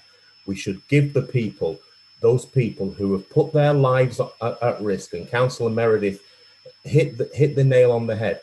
There have been people in the National Health Service, doctors and nurses, who have died from COVID-19, who have actually put themselves at risk, and they've died because of their job, because they're caring for people and because they care about the community in general. Let's give these people a decent pay rise. Councillor Durnley mentioned that, it's always Labour's way to say more money. And Councillor Winkler said, well, we always say it can't be solved by throwing money at it. Well, more money and can't be solved by throwing money. Well, it is if you're part of the Tory chumocracy and you've been given contracts during the last year on issues relating to COVID. There's been lots and lots of money gone to friends of the Conservative Party over COVID, and a lot of people have sadly made a profit out of COVID. So if it's good enough for those people, it's good enough for the doctors and nurses on the front line. Please support this motion and support our National Health Service. Councillor Ashley Durnley. Oh, thank you, Mr. Mayor. No, I don't agree with this being lumped in with the general motion from Labour. I think one thing that's particularly lacking in the notice of motion is they don't give a clue as to how much percentage increase they think should be recommended, should be put forward. We hear different things from different members of the Labour Party nationally. No clear message as to is it 3%, is it 2%, is it 12%, is it 20%? And the reality is that is still to finally be decided. We're just wasting our time sending that message to government when we could be sending a very clear message about mental health. And it's fine to make the cheap comments from Councillor Robotham and Councillor Emmett about supporting Conservatives. I think there was something similar said about the vaccination rollout initially, about, you're giving that work to your Conservative pals. You've kept quiet on that tonight, haven't you? The vaccination rollout in this country has been absolutely brilliant. That's saving lives and helping so much the people who work in our National Health Service. And what on earth nuclear weapons has to do with this debate, I really do not know. Don't get too excited, Councillor Robotham, it's fine. That's the reality of the matter. Let's get back to the basis of what it's about. And it's about this particular issue and where we could make a difference. And we could make a significant difference by supporting our amendment to that notice of motion as a separate entity on the issue of mental health and getting more support for the people who really need that, the people that Councillor Meredith has rightly spoken about, that have been on the front line and had such a traumatic experience. It must have been horrendous for people like that. Yes, we want you to have as much increase as you possibly can have. That will be decided. But let's not put forward something futile. Put forward something positive and get more support with mental health services that will have such a long-term benefit to people working within the NHS. And it isn't all about money. It is about time off, supporting services coming in, etc. So please support our amendment to the notice of motion. Thank you, Mr. Mayor.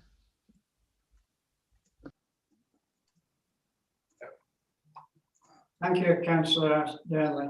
Councillor Palucci, you may now speak now with your right to reply.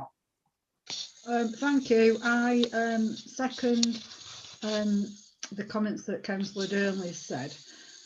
And I suppose the only thing I've got to add is that if I was doing a job as the nurses, the porters, everybody that we've mentioned have been doing so brilliantly. Money is always helpful, it really is, but money doesn't take away the stress that they've been under. It doesn't take away the upset that they've seen, the distress, etc. I personally would terms and conditions, including more support in mental health and support services, would benefit somebody a lot more than pay rise. I'm not saying that they shouldn't have it, but that's what I think. Thank you.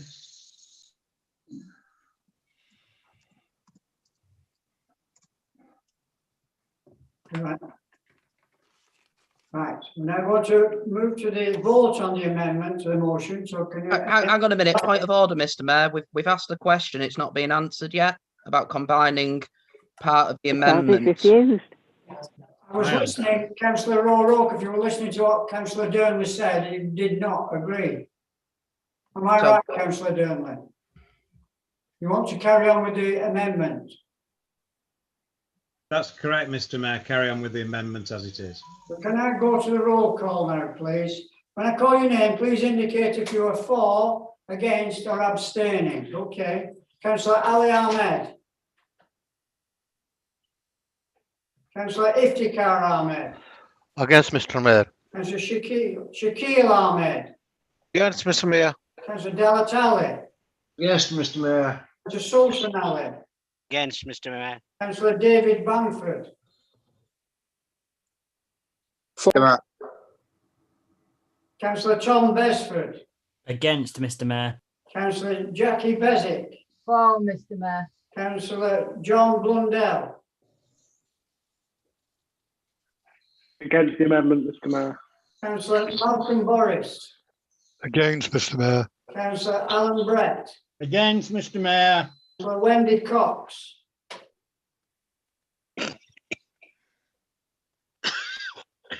Councillor Irene Davidson. For, Mr. Mayor. Councillor Ashley Durnley. For, Mr. Mayor. Councillor Raymond Dutton. Against, Mr. Mayor. Councillor Neil Emmett. Against, Mr. Mayor. Councillor Susan Emmett. Against, Mr. Mayor. Councillor Janet Ermsley. Against, Mr. Mayor. Councillor James Gardside. For, Mr. Mayor. Councillor John Artley. Against, Mr. Mayor. Councillor Kieran Eakin. Against, Mr. Mayor. Councillor Michael Holly. Mr. Mayor. Councillor Aftab Hussain. Against, Mr. Mayor. Councillor Peter Joinson. Against, Mr. Mayor. Councillor Andy Kelly. For, Mr. Mayor. Councillor Peter Malcolm. Against, Mr. Mayor. Councillor Donna Martin. Against, Mr. Mayor. Councillor Rachel Massey. Against, Mr. Mayor. Councillor Alan McCarthy. For, Mr. Mayor. Councillor Daniel Meredith. Against, Mr. Mayor. Councillor Amni Amir, Against, Mr. Mayor. Kath Nixon, For, Mr. Mayor. Councillor Callum Nolan, Against, Mr. Mayor. Sean O'Neill, Against, Mr. Mayor. Councillor Liam O'Rourke, Against, Mr. Mayor. Councillor Rena Palucci, For, Mr. Mayor. Councillor Faisal Rana, Against, Mr. Mayor. Councillor Asim Rashid, Against, Mr. Mayor. Councillor Linda Robinson, Against. Councillor Sarah Robotham, Against the amendment, Mr. Mayor. Peter Rush, Against, Mr. Mayor. Councillor Susan Smith, Against, Mr. Mayor. Councillor Angela Smith, For, Mr. Mayor. Patricia Sullivan, For, Mr. Mayor. Councillor John Taylor, For, Mr. Mayor. Councillor Carol Wardle, Against, Mr. Mayor. Councillor Jane Warne, For, Mr. Mayor. Councillor Shah Wazir, Against, Mr. Mayor. Councillor June West, Against, Mr. Mayor. Councillor Donna Williams, Against, Mr. Mayor. Councillor Peter Williams, Councillor Peter Williams, Councillor Peter Winkler, For, Mr. Mayor. Councillor Elsie Wade, Against, Mr. Mayor. Councillor Samina Zahir, Against, Mr. Mayor. Councillor Mohammed Zaman, Against, Mr. Mayor. Councillor Ali Ahmed, Sorry, Mr. Mayor, my mic wasn't working before. Against, Mr. Mayor. thank you. Councillor, Mr. Mayor, Councillor Williams against as well. Councillor Williams, thank you. I think that's everyone. The amendment is lost. We carry on now to the initial motion. Now, can I ask any member who wishes to speak on the original motion, please indicate now. Mr. Mayor, Mr. Mayor, please. Sorry. as the mover of the original motion, Mr. Mayor, I would also like to include the paragraph on mental health because clearly that is I think it's a point which I think most of the Labour Group members do agree upon. What we couldn't agree upon, though, is taking out the bit about the pay rise. So I'll move the amendment with the inclusion of the mental health paragraph. It needs to be seconded by Councillor O'Neill. Seconded, Mr. Mayor. Councillor Williams. Okay. I'd like to speak, Mr. Mayor. I've had legal. You're muted, Mr. Mayor. Got any questions? Any comments? Am I able to speak, Mr. Mayor, on the motion? It's Councillor Williams. You are. This motion means a lot to me for many reasons. I know firsthand how the pandemic has affected my family, my friends, and my constituents, many of whom are NHS workers who have worked on the front line during the worst of these years. I've listened to their stories, and tonight I'm going to tell you my story. I've seen their grief, their anger, and their sadness. They have felt through all of this, but they have all carried on tirelessly. I've lost both parents during the pandemic, my mum on the 19th of March and my dad on the 6th of February this year. My mum died last year on the 19th of March. It was a paramedic who held my mum's hand and comforted her when she took her last breath en route to hospital. She died in the ambulance. It was paramedics who came to my house to take my dad to hospital to be ventilated, knowing that me and my dad were infected with COVID. To the staff in A&E who turned my dad onto his front so he could breathe, and they fought to save his life. To Maggie, who stayed on after her shift to make sure Dad got to the COVID ward and to make sure I was okay too. To Kate, who nursed my dad and made him comfortable at his end of life. To the healthcare assistant, who at 2 a.m. brought me a blanket and a recliner chair because I was laid next to my dad, whilst I was suffering with COVID and struggling to breathe myself. They helped me and they cared for me on the ward. To the specialist who sat with me and told me after 48 hours my dad would not recover from COVID and I should say my goodbyes. To the two doctors who were leaving to go home after their shift late that evening on the 6th of February. who picked me up when my body failed, and you comforted me, and you made sure I got to my car as my dad had just passed away and I was alone. I thank you all. This is my story, but it is one of many from my constituents. It is the side we know about, but hopefully don't often see. But this is a real dedication of the NHS staff and their true compassion. I will continue to seek support from the NHS for my mental health, to support me for what I saw on that ward and the death and the suffering around me and my dad. I need mental health support, and our nurses and our doctors and our NHS frontline staff are suffering still, but they still continue to go to work every single day. During the pandemic, it's been our amazing NHS staff who have kept our country going. They've kept us safe and looked after our loved ones, and often held their hands when they took their last breath, when we couldn't be there. So this government's insulting recommendation of a 1% pay rise for NHS workers who are exhausted after a year of working tirelessly caring for patients during the pandemic is totally unacceptable. And may the last, and it may also be the last straw for many of them who have had conversations with me about seeking other employment. This could mean we'll lose thousands of dedicated NHS staff. A decent deal for the NHS is fair, it's necessary, and it is affordable. A 1% pay rise for the average nurse would amount to £3.50 a week take-home pay. Is that enough? Over 300,000 NHS staff worked unpaid hours in the last year. They didn't have to, but they did. They did it for free. The NHS protected me, protected us. Now it's time to protect them and to give them the pay rise they deserve. I, like so many others, have certainly learned throughout this pandemic just how important our healthcare system is to us all.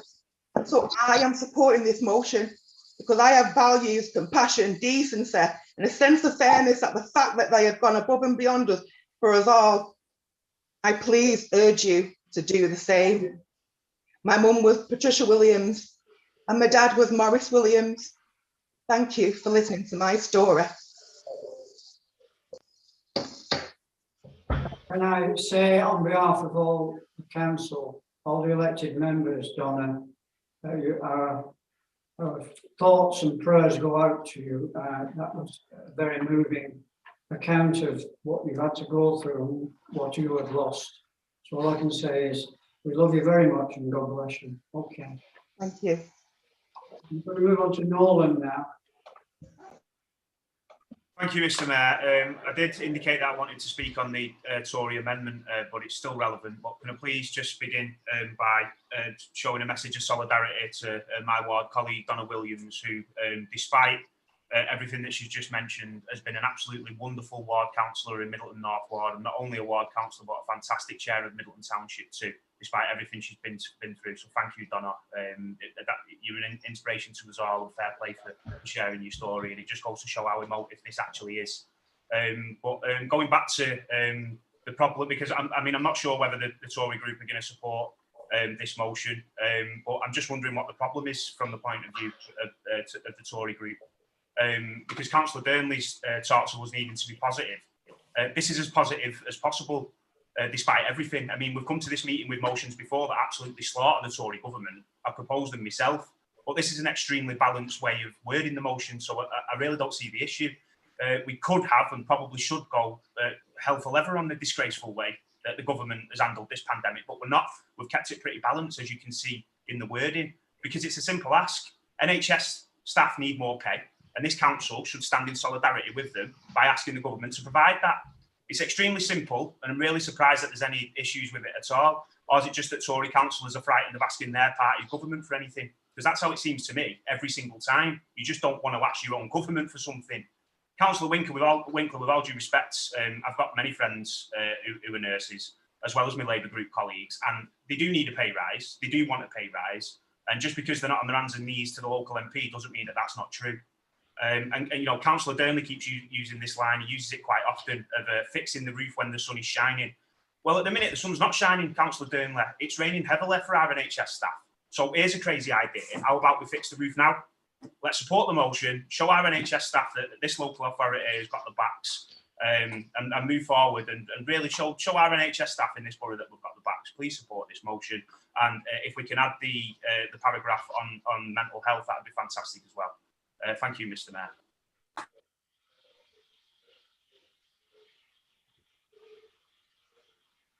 Thank you, Councillor. Councillor Durnley.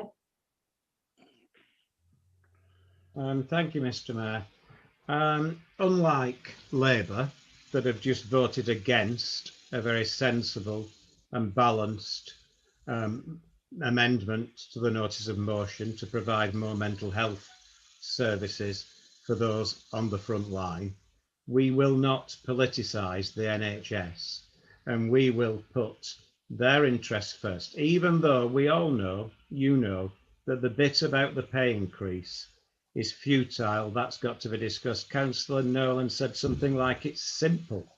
It's so simple, Councillor Nolan, you can't even tell us how much increase you think they should get. So it's not really that straightforward.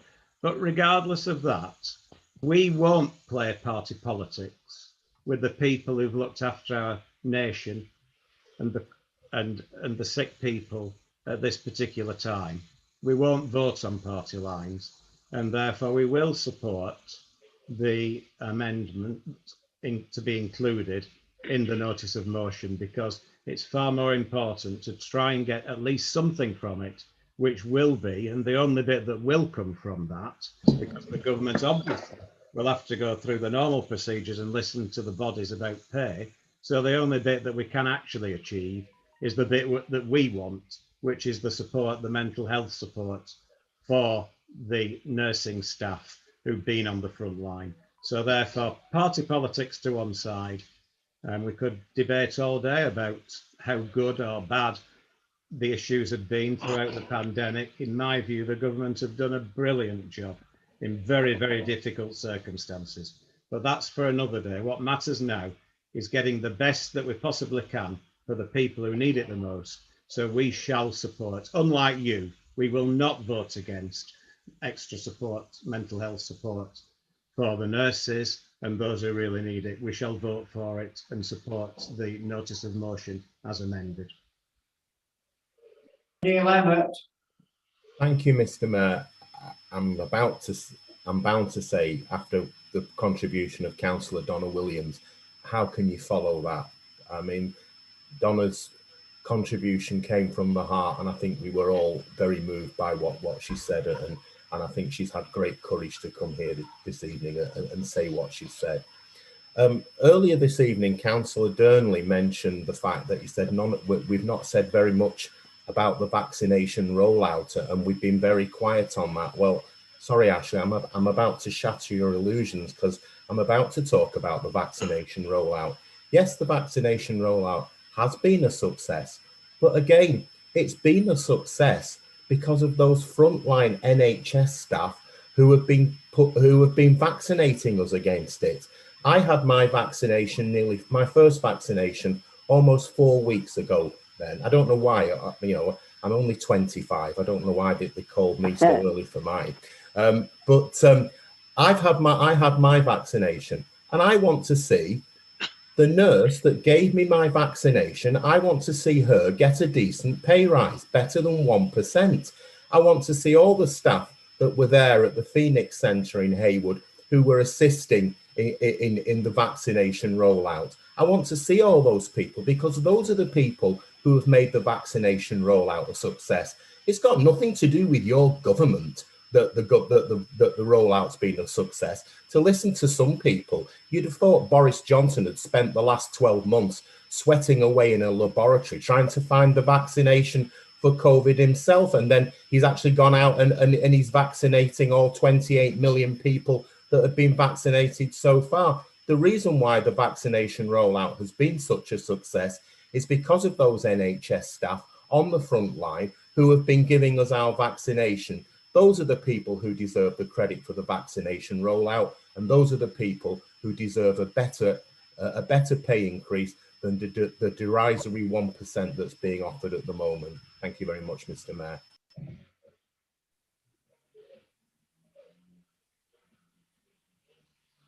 Councillor Liam O'Rourke.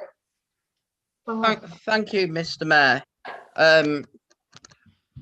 Can I first thank Councillor Donna Williams for her, quite frankly, beautiful contribution to council. I think most of us will take those words to heart, and our love and solidarity go out to you, Donna. Councillor Durnley, at first you said, the Tory group said, we shouldn't preempt the independent body. Then you tell us we're being futile asking for it. Are we being preemptive, or are we being futile? Make up your mind. Secondly, whilst proposing your amendment, the Labour group gave you the option to include the important paragraph that you wrote on mental health support for SNAP nurses, to include that in the substantive motion. You rejected that on party lines. Okay, the Labour group reached across the aisle to bring a motion, a substantive motion, that would have got nurses mental health support and a pay rise that they desperately need. You chose to reject that offer and instead act on party lines. The Labour group have actually bent over backwards today to bring on board your important concerns and our important concerns on mental health support. You have to ask yourself, why did you reject that and then reverse ferret later on and say you'd support it when it came to the substantive motion? I think it's because, and you and I both know this, you can't defend the position of the government recommending a 1% pay rise, £3.50 a week. It isn't good enough. They have loved, cared, and helped us survive. Let's show them our support together as a council.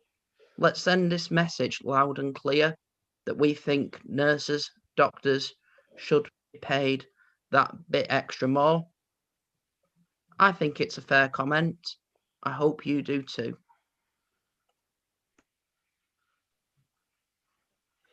Thank you, Councillor. Councillor Meredith. Thank you, Mr. Mayor.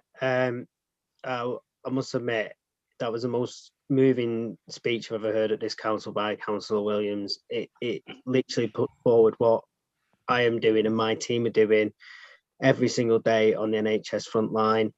I think what this motion is asking for, it says it in there, an urgent review. We're asking for it to be done as soon as possible. So it's all about, you keep saying, oh, it doesn't matter how much money you're getting, you can't give us a figure and stuff like that. We are asking the Treasury and the government to do an urgent review. And that's the part that you should be backing. You need to be backing this because you've got, I don't know if you're aware of this, there's actually, NHS nurses using food banks right now because they cannot make ends meet on a week-to-week basis. And it doesn't matter what people say. I've heard even on these, TV programs saying, oh, well, it's their husband's probably got a really good job and they'll be able to support them. This is a professional job. It's a degree level job. People don't go into this willy-nilly. It's a degree level job as a nurse. And also we've got other NHS staff as well who are, in professional careers. Even though portering is not a degree level job, it's still MVQ level job. So really you need to be actually respecting these people and not undervaluing them. All we are asking for in this motion is an urgent review. Thank you very much, Mr. Mayor. Hopefully you can back it. Councillor Andy Kelly. Thank you, Mr. Mayor. A couple of things. Firstly, Donna, I don't sit on any committees with you. I don't know you personally, but I'd like to pass on mine and I'm sure my group's condolences to the year that you've had. And it was a well-made speech, and thank you. Secondly, I do want to point out that there is an alternative to this, and it was made almost 12 months ago by the Lib Dems, and that we supported and promoted a £29 a day frontline payment scheme for those NHS workers who are working on the front line. And the front line is exactly the right phrase for it and the right word for it, because that is the payment that our British forces get when they engage in frontline services. And I've done a quick tot up. It would make a difference. If you want a figure, Councillor Durnley, it's about £7,000 a year for each nurse. That's the amount that we were asking for. However, nobody's really interested in that. And I'm getting very, very concerned that almost 2 hours into the meeting, we're on the second motion of debate about national government policy. And I'd like to echo Councillor Durnley's request that at future council meetings, we revert back to portfolio monitoring, because we're going to spend an inordinate amount of time talking about government policy and bashing between the major parties at Westminster and not solving issues and debating and scrutinising issues that are relevant to Rochdale. Only the third motion tonight is relevant to Rochdale itself that we can do something about. So whilst I fully recognise everybody's position on this council motion and the one previously, we really do need to limit the time we're spending on these motions, because this is not what I want to be hearing, and it's certainly not what the public want to be hearing for hours and hours on end. So I'm happy to support this original motion in the same way. And if I'm last to speak, then can I suggest we move to the vote? Second that. So the very last person, Councillor Linda Robinson. Thank you, Mr. Mayor. I hadn't planned to speak at all tonight. Having been looked after myself by the NHS the last month, and my family members that have been poorly, and with Donna knows that I'd planned to come down and see her dad when lockdown was out, and that's never going to happen. So I'm still with you on that, Donna. We'll have to do something. But just to say, I've got a family member having major surgery, life-saving surgery in the morning. And as far as I'm concerned, I would give our NHS staff a lot more than a 1%. That is an insult to our NHS. I'd give them a lot more than that. Thank you.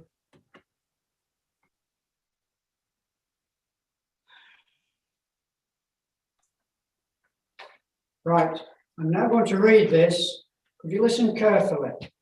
The council notes that the NHS staff across the borough, including council staff who work cooperatively with the NHS, have put their lives at risk without question throughout the duration of the COVID-19 pandemic, and indeed before.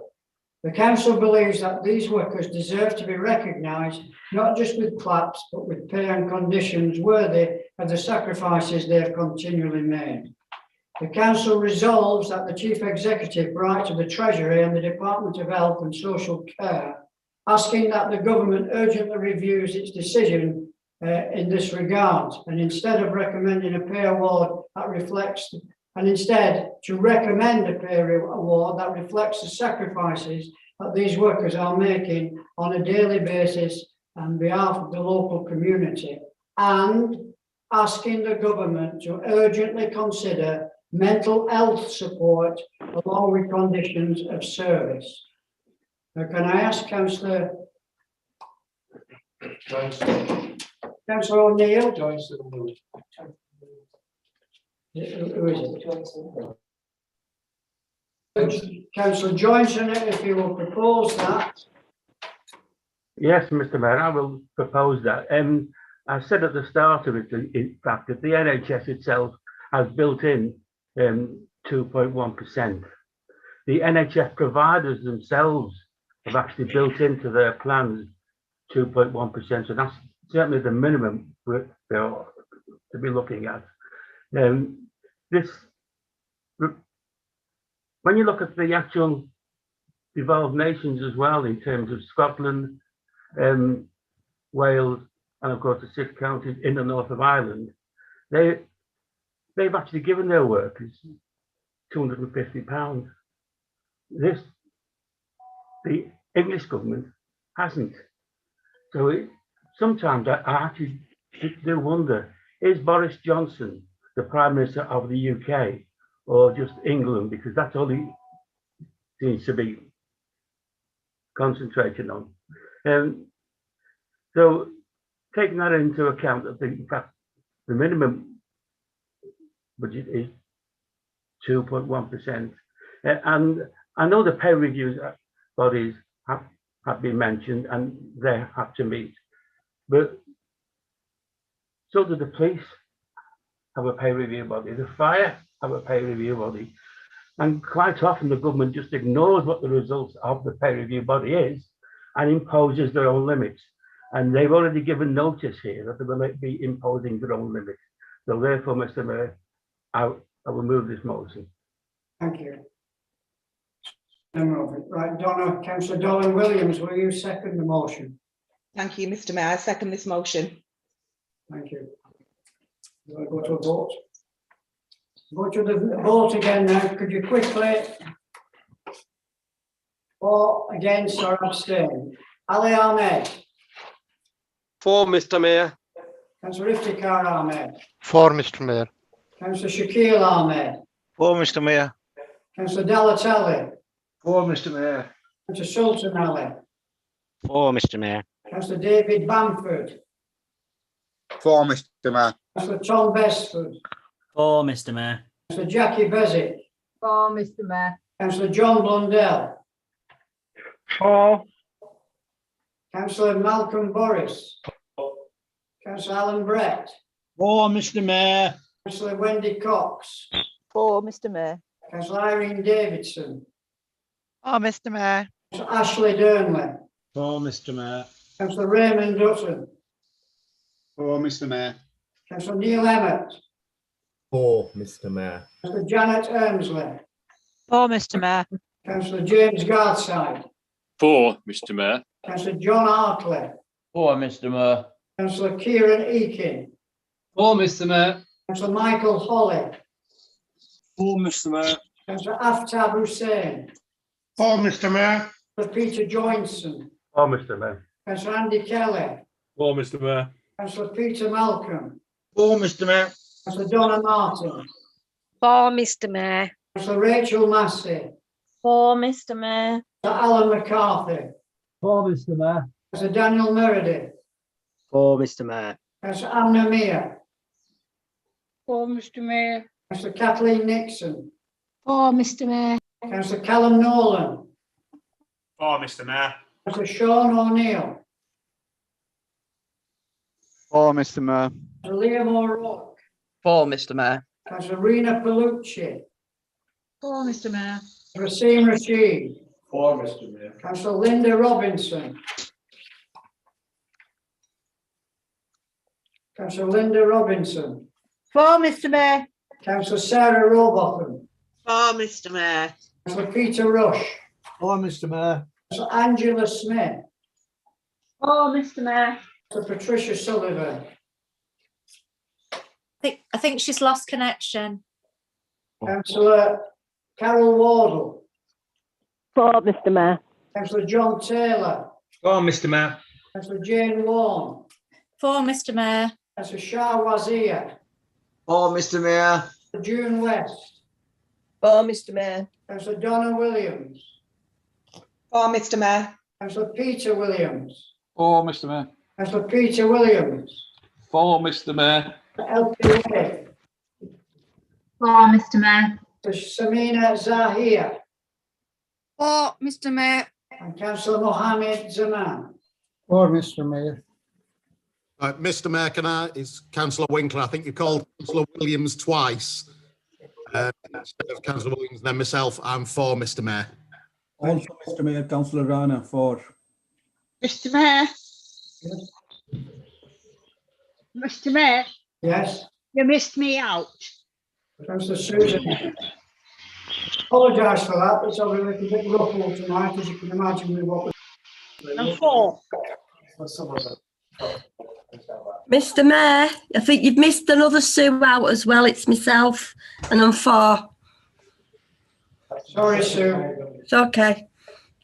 So Susan Emmett for and Susan Smith. Patricia Sullivan. I think it's because I got so excited that it's a unanimous vote. Never had that before. So thank you very much indeed, everyone. So the motion with the amendment on mental health was carried. Okay. And moving on to motion number 3.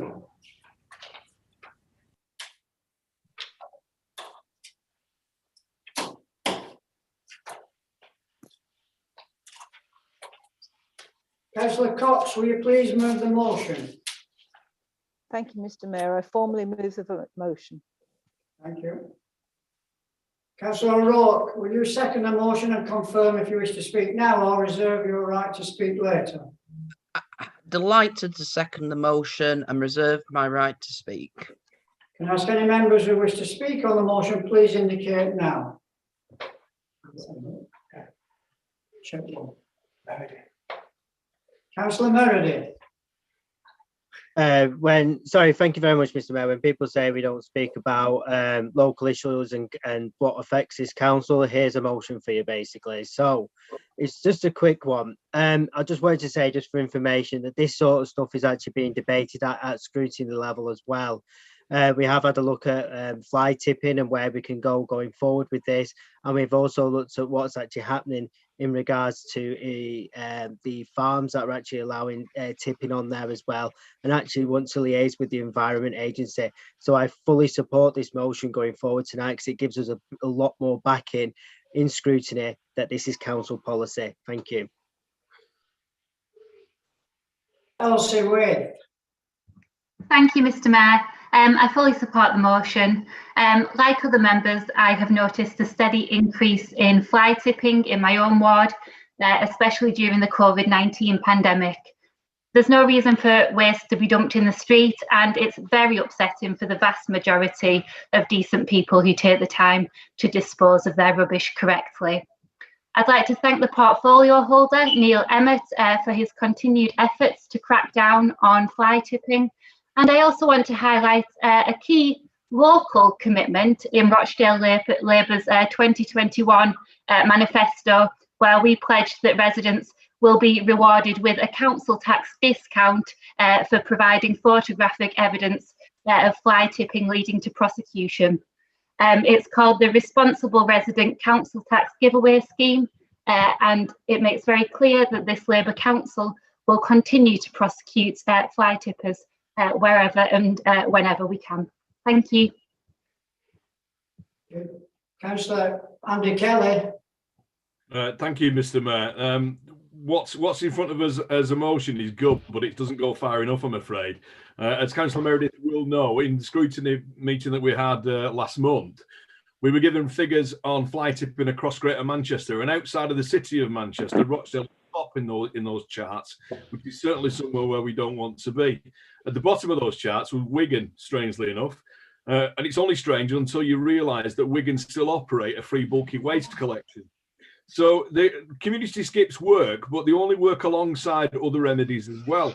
So we need to reintroduce free bulky waste. Sorry, somebody's got a very loud mic on. Thank you. It needs to be costed and it needs to be cost effective. I agree with that. We need to clamp down on these waste license holders, because there are still people who have been issued a license locally that are going out and charging still 15, 20 quid to shift an entire garden full of waste. They're showing a license and then they're fly tipping it. And if I'm being very, very honest, it tends to be in the more country lanes around the borough. It tends to be in Monroe and in Littleborough, in Northern, in Bamford, because it's easy to get away with it. So the council need to clamp down on the license holders as well. And we need to do a said review of all those licenses. It can't just be that we operate them, give them out and operate them on a 3 or a 5 year basis. I wasn't going to mention the Labour manifesto tonight, but I am absolutely against this grass thy neighbour policy of people spying on one another. The onus is not on people to dob each other in on the basis that they're going to get some council tax discount. There's nothing costed in that. What happens if 6 and 7 or 8 people all report the same crime? Do they all get a discount? It's ill thought out politicking, I'm afraid, that one, and it needs binning straight away, along with the rest of the bulky waste that people should be allowed to be collecting for free. Neil Emmett. Thank you, Mr. Mayor. As portfolio holder for environmental services, I think it's only right that I make some comments on this notice of motion. Fly tipping is a blight on society, Mr. Mayor, and the people who perpetrate it are also a blight on society. Let's be quite clear that the people who do perpetrate fly tipping are criminals. because we call it fly tipping, but in fact its correct terminology is illegal tipping. And the people who do it are committing an illegal act. They are criminals.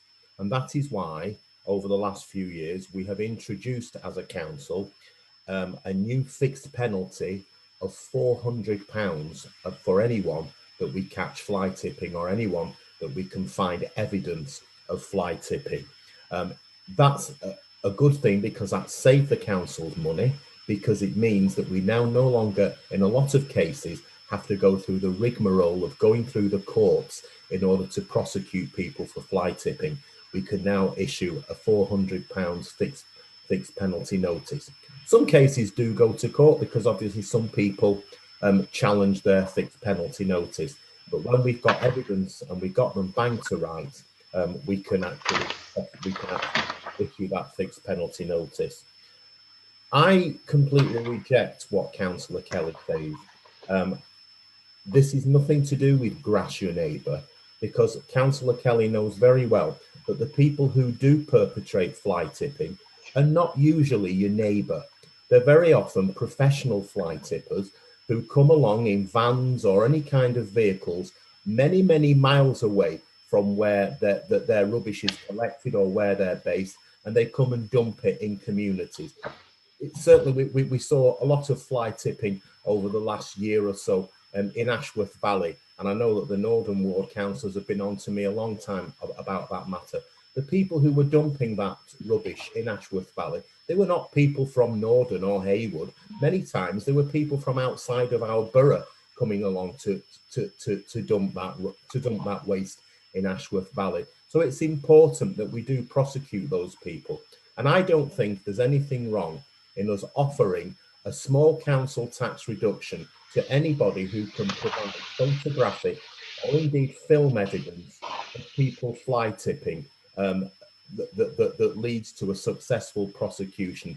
People hate fly tippers, and quite rightly so. They cause mayhem and they cause a terrible blight on our society, and we really do need to crack down on them. There's been a lot of fly tipping during COVID. Everyone knows that. Fly tipping has increased during the last year, during the pandemic, partly I think for two reasons. First of all, a lot of the recycling centres, which I think is newspeak for tips, a lot of them were initially closed, and I don't think people are quite, the message has quite got through to people that those tips are now open and operating properly again. And secondly, while we've had lockdown, a lot of people have actually taken the opportunity to have a house clear out and to clear out a lot of rubbish from their own house. I've done it myself. I'll admit to having had a clear out myself, but I've always taken my stuff to the recycling centres. But some people haven't done, and certainly I know in Haywood recently we've had a case of fly tipping around the Tower Street area of Haywood, and I think it's even been on social media. And I certainly will be I've certainly spoken to environmental management officers about pursuing that one in terms of a prosecution, because we seriously cannot accept that, and particularly people actually putting it on social media, almost boasting the fact that they've been involved in fly tipping. So we do need to crack down heavily on fly tippers. This is not a grass your neighbour. This is a grass the criminal. Grass the criminal that actually perpetrates fly tipping, because it's not your neighbour that does it. It's someone who does it from a long, long way away, and they're almost professional fly tippers, and we need to nip it in the bud. Thanks very much, Mr. Mayor. Councillor Shah was here. Thank you, Mr. Mayor. I think Councillor Ahmed explained very effectively here. I think last year the fly tipping has increased, and there are some criminal elements who are deliberately doing that, not only in our parks, open field, but also on the moor. So they make an effort to sort of select the area and dump it. So it's not just a coincidence. And our team, our council, being very effective and to clear those items very, very sort of quickly. But there is a problem because we have a specialist team which will come out and check, and they'll try to find out whether there's any address any letter, any correspondence to identify who has done that. And that is the reason sometimes it's sort of holding us back, but the team is very effective. They will do it very quickly, but they have to follow a standard process and procedure to ensure that they can catch these people. But it is really health hazard. It's posing risk to all ages, and sometimes in our ward, Healy ward, we have more than our share of fly tipping, and it is causing problems to youngsters and causing health hazards. But well done, council. They are effective, but we still have to combat this problem together and make sure that our borough is clean and tidy. Councillor Shakil Ahmed. Thank you, Mr. Mayor. I mean, it's covered everything most of it. I'd just like to say Kingsway has the same fair share of issue of fly tipping. Weekly basis, I think I report 6 to 7 cases. I fully support this action, the motion we are trying to take, and I think it's about time we did. And this is the fly tipping issue is not just Rochdale, it's countrywide, and the way to tackle it, I think the way forward. And I especially like to thank the street cleaning teams who are doing excellent job in Kingsway, try to keep the streets and around surrounding green areas keep clean, and the environmental management. Thanks.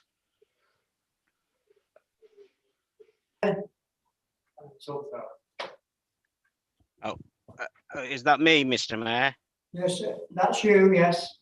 Yeah, well, I won't repeat everything that other people have said, except to say I support this motion and the department and the portfolio holder.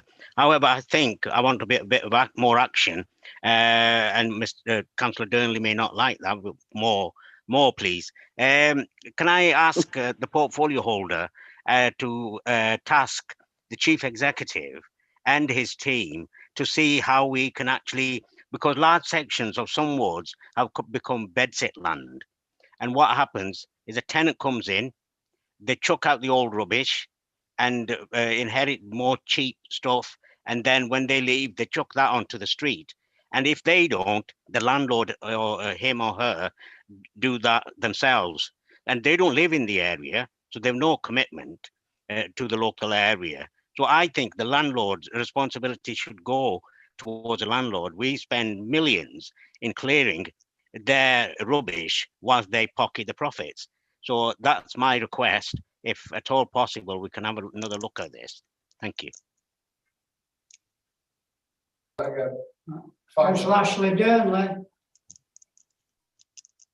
Thank you, Mr. Mayor. Well, I always like to see action, and I like to see action taking place quickly. It says in the notice of motion, urgently needs to review the issues around fly tipping, and I fully support that, and our group will support it. But once this is a notice of motion that is relevant to Rochdale Council, it still could be acted much quicker than this long procedure about all this and finding out the costs of the tips and coming back to the skips and coming back to the first meeting in the municipal year to the regeneration and environment overview and scrutiny committee that could be June, July time. I like action. I like quick action. Please get on with it now. The cost of the skips can't be so significant. Why wait for all that time? But at least this is a positive motion that relates to Rochdale. But I still think we need to look going forward at the way we're doing these things. It's very long-winded to bring this notice of motion that we all agree with. We all want to see as many measures put in place as possible to stop fly tipping.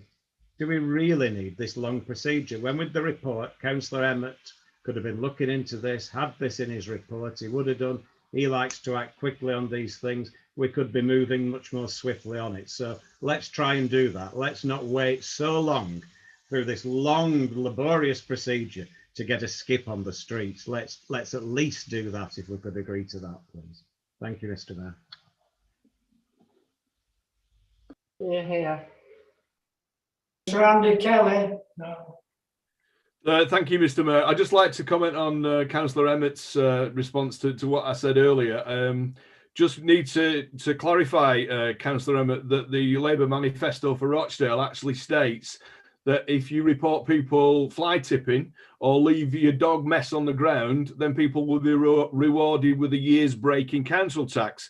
Now, surely people who are walking dogs are not coming in from outside the borough. That is neighbours. And if I've done the maths right, if your council tax is £2,000, as we all know, it's gone up by 5% this month. If your council tax is £2,000, that's the discount you're getting for a £400 fine. So it is grass thy neighbour, and it is not well costed. Thank you. Councillor Rush. Thank you very much, Mr. Mayor. Fly tipping. I've been on this on a permanent basis, as my ward councillors will tell you. We have a clean and green team in Heywood that criticises us very, very thoroughly.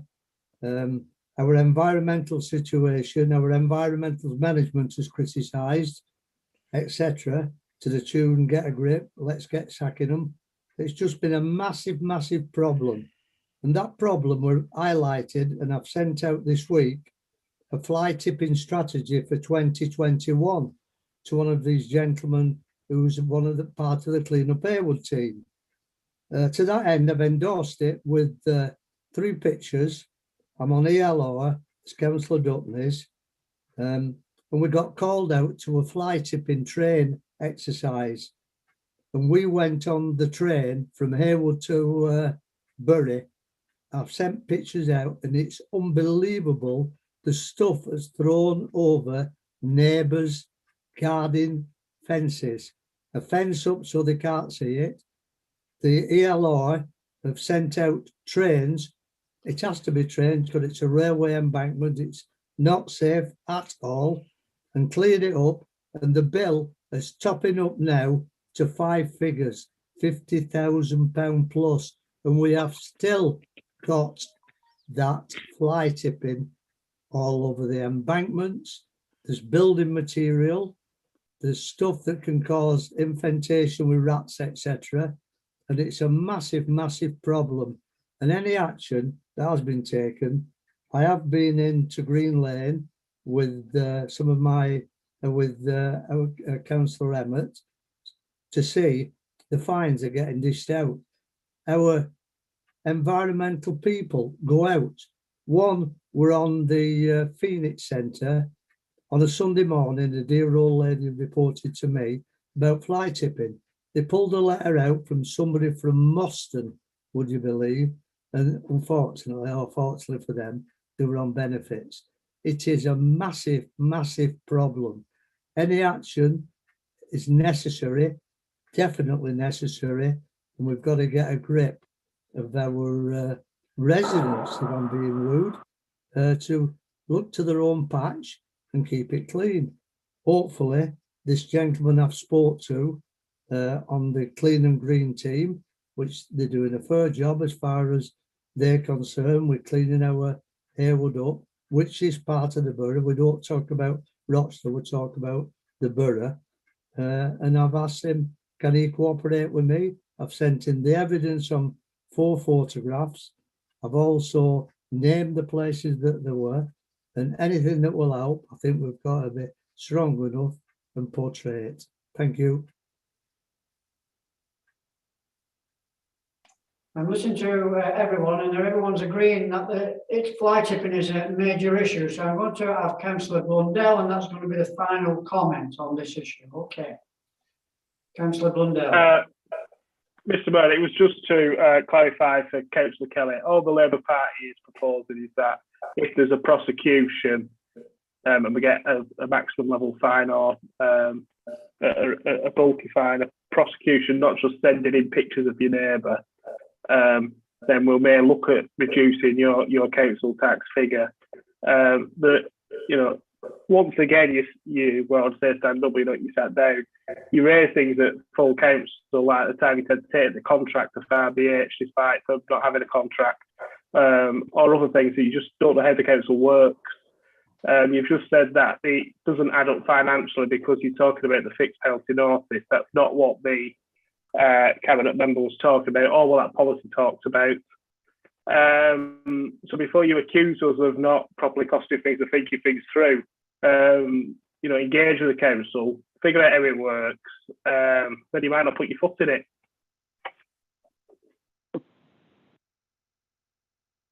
O'Rourke, you have the right to reply. Thank you, Mr. Mayor. Firstly, can I just express my disappointment that Councillor Kelly doesn't think that we should have every tool in our armoury to take on dog poo and fly tipping. This is the stuff that we get told about every day. And people, you know, never mind your neighbours. If someone sees dog poo on the floor, by God, they want a way of getting it cleaned up and making sure it's cleaned up. It's just common sense that, and we should have everything in our armoury to do it. Councillor Durnley, you like action. You like action so much you failed to put an amendment down asking for action. The reason we have to go through the process is because we have to make sure public money is spent correctly. As you know, when Haywood Township decided to use skips in the past, community skips in the past, by God, they filled up quickly because people take to it. People want to clean up their area. And if you give people the opportunity to, it fills up quickly. That actually costs a lot of money, which means that we've got to do it right and we've got to plan it. Otherwise, it's going to be a free-for-all that's going to cost the taxpayer money and not actually achieve the cleanliness that we want in the long term. Let's not forget, we've had £184 million worth of cuts over the last 10 years. We've got to make sure we spend money correctly. And I'm sure you'll agree with that, Councillor Durnley. And bypassing the functions of scrutiny, you know, as colleagues in other councils have found out to their peril, by God, you don't do that, because it means that taxpayer money isn't spent properly. The reason we put this forward, and Councillor Cox came up with this impressive initiative for the whole of the borough, and I was delighted to second it and support her on it, is because we all know, you know, on the council, fly tipping is an absolute blight, you know, and we, the Labour group, thought this is an important thing to put forward, to give ourselves as many tools as possible to make our residence areas as clean and as prosperous as possible. We aren't going to be able to do that without these tools, and I'm glad that it's getting full council support. I'm glad that Wendy Cox took the initiative to bring this forward as a proposal, and I think it will serve us all well if this is a scheme that we look into, we trial, let's see how it does, and let's support our residents making our towns clean.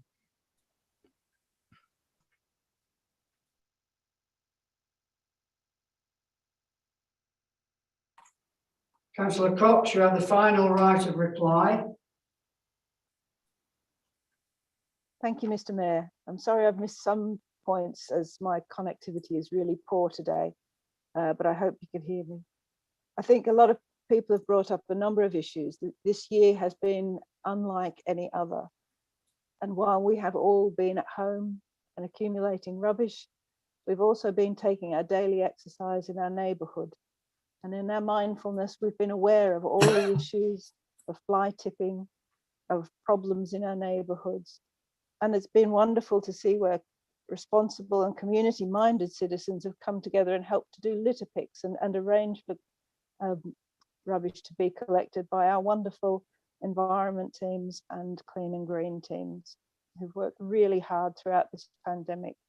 And I think we're very lucky as a borough, and not always aware of it, that we have had our tips and our bins collected. We've had our tips open most of the time, and we've had our bins collected throughout. I was horrified to hear of the poor people of Blackburn and Darwin who are just having their tips reopening this week. So we have been most fortunate. But also with my hat on as assistant portfolio holder for climate change and sustainability, we do want to encourage people to be recycling more and to reuse rather than just tipping. And so this motion is part of a way forward in our recovery. It's looking for a solution, a way to break the cycle and get us all back on track as we come out of lockdown and work together to improve our streets, our green spaces, our environment, and our well-being. I move the motion. Thank you very much. I'll now start the roll call. We're going to move the motion, move the vote on the motion. Again, will you please indicate if you're for, against, or abstain quite loudly, please, so I can hear them. Ali Ahmed. For Mr. Mayor. Iftikhar Ahmed. For Mr. Mayor. Shakil Ahmed. Shakil Ahmed. Delatelli. For Mr. Mayor. Sultan Ali. For Mr. Mayor. David Bamford. For Mr. Mayor. Tom Besford. For Mr. Mayor. Jackie Bezzy. For Mr. Mayor. Councillor John Blundell. For Mr. Mayor. Councillor Malcolm Boris. For Mr. Mayor. Councillor Alan Brett. For Mr. Mayor. Councillor Wendy Cox. For Mr. Mayor. Councillor Irene Davidson. For Mr. Mayor. Councillor Ashley Durnley. For Mr. Mayor. Councillor Raymond Dutton. For Mr. Mayor. Councillor Neil Emmett. For Mr. Mayor. Councillor Susan Emmett. For Mr. Mayor. Councillor Janet Ermsley. For Mr. Mayor. Councillor James Gardside. For Mr. Mayor. Councillor John Hartley. For Mr. Mayor. Councillor Kieran Eakin. For Mr. Mayor. Sir Michael Holly. For Mr. Mayor. Councillor Aftab Hussain. For Mr. Mayor. Councillor Peter Johnson. For Mr. Mayor. Councillor Andy Kelly. For Mr. Mayor. Councillor Peter Malcolm. For Mr. Mayor. Councillor Donna Martin. For Mr. Mayor. Councillor Rachel Massey. For Mr. Mayor. Councillor Alan McCarthy. For Mr. Mayor. Councillor Daniel Meredith. For Mr. Mayor. Councillor Amnia Mia. For Mr. Mayor. Councillor Kathleen Nixon.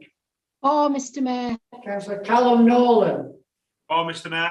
Councillor Sean O'Neill. For Mr. Mayor. Councillor Liam O'Rourke. For Mr. Mayor. Councillor Rena Palucci. For Mr. Mayor. Councillor Faisal Rana. For Mr. Mayor. Councillor Asim Rashid. For Mr. Mayor. Councillor Linda Robinson. Councillor Linda Robinson. For Mr. Mayor. Councillor Sarah Robotham. For Mr. Mayor. Councillor Peter Rush. For Mr. Mayor. Councillor Susan Smith. For Mr. Mayor. Councillor Angela Smith. For Mr. Mayor. Councillor Patricia Sullivan. For Mr. Mayor. Councillor John Taylor. For Mr. Mayor. Councillor Carol Wardle. For Mr. Mayor. Councillor Jane Wall. For Mr. Mayor. Councillor Shah Wazir. For Mr. Mayor. Councillor June West. For Mr. Mayor. Councillor Donna Williams. For Mr. Mayor. Councillor Peter Williams. For Mr. Mayor. Councillor Peter Winkler. For Mr. Mayor. Councillor Elsie Wade. For Mr. Mayor. Councillor Samina Zahir. For Mr. Mayor. Councillor Mohammed Zaman. For Mr. Mayor. Motion is carried. I'm now moving on to item number 7 on the agenda. It's the recruitment of the Director of Children's Services. Councillor Brett, will you please move the report? Formally moved, Mr. Mayor. Councillor Eakin, will you please second the report? Mr. Mayor, I'm rather reluctant to second this motion. It means we have to say goodbye to Gail Hopper. Gail came to Rochdale 8 years ago when we were still recovering from Rochdale CSE headlines. She's done so much to restore the good name of the town, but last week Rochdale's safeguarding team won a national award at the Young People's Now Awards. This in itself tells you how much we've moved on from those dark days. This is not Gail's last council meeting here in Rochdale, so I'll reserve my right to say a lot more nearer the time. Therefore, I'd like to second that the Chief Officer Employment Committee advertise and then carry out a rigorous recruitment and selection process to appoint Gail's successor. Thank you, Councillor Eakin. Any member, any comment?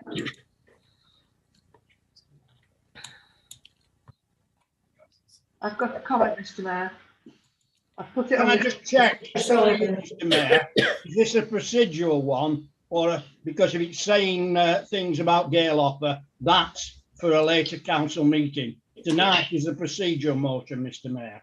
Thank you very much, Councillor Brett. It's just procedural tonight. Councillor Sullivan, do you still want to say something? No, Mr. Mayor, fine. Thank you very much. Right.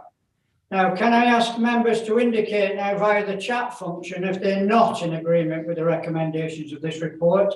And like we've done in the past, we shall wait 20 seconds for members to use the chat facility.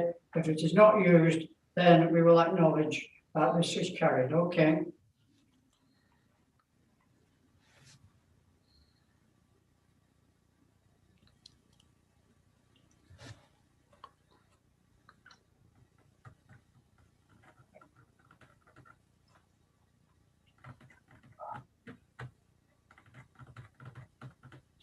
Thank you. The majority of members in favour of the recommendation are approved. Item number 8 is the establishment of a committee to prepare a joint development plan document named Places for Everyone. Councillor Brett, would you move the report? Again, Mr. Mayor, this is a procedural motion and will of course be fully debated elsewhere and will be the subject of many other reports. So procedurally, I formally move, Mr. Mayor. Thank you, Councillor Brett. Councillor Blundell, will you second the report?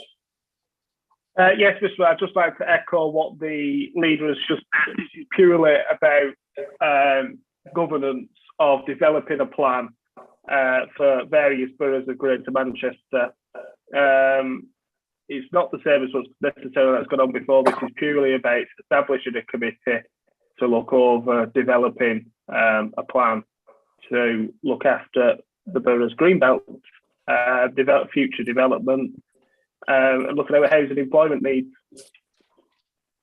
Can I ask any member to indicate now via the chat function if they are not in agreement with this recommendation to the report? Again, we'll wait 20 seconds.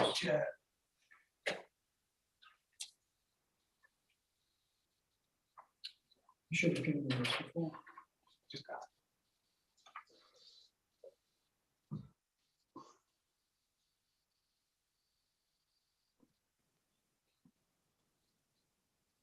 Thank you. I've just been passed a piece of paper that Councillor Warren and Councillor Sullivan wanted to say something on this, but this is just a procedural matter and we can be discussed later. But if you do want to make a comment, I cannot stop you from doing that. So Councillor Warren, do you want to say something? Thank you, Mr. Mayor. I understand that it's a procedural matter, so I won't debate this. I just want to say that I cannot support the recommendation. I feel that the Places for Everyone mentioned here is GMS by stealth, and it doesn't need to be created. It says that we need to meet the requirements of a local plan by 2023. We have a plan. That's the end of that. And it also has false information in it that it says strategic policies that commanded widespread support. Well, earlier on in the debate time, Councillor O'Rourke commented that we could talk for hours. His residents want to talk about police. Well, our residents, Bamford Ward residents, want to talk about problems with the green belt. So I cannot support this motion. And I think the recommendation is invalid and wrong. Thank you. Councillor Sullivan.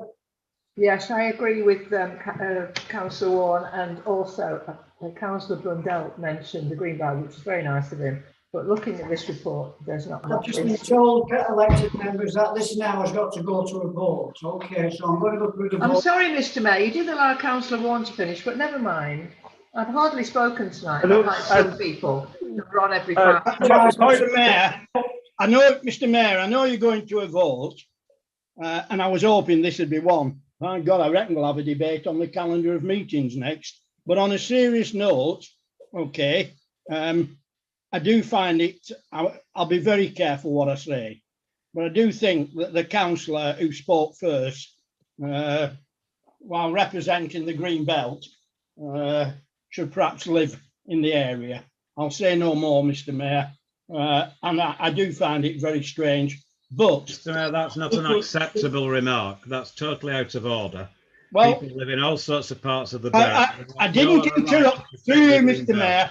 I didn't interrupt Councillor Durnley, and he's made some outrageous remarks tonight. I didn't interrupt him. I said I was very careful what I said.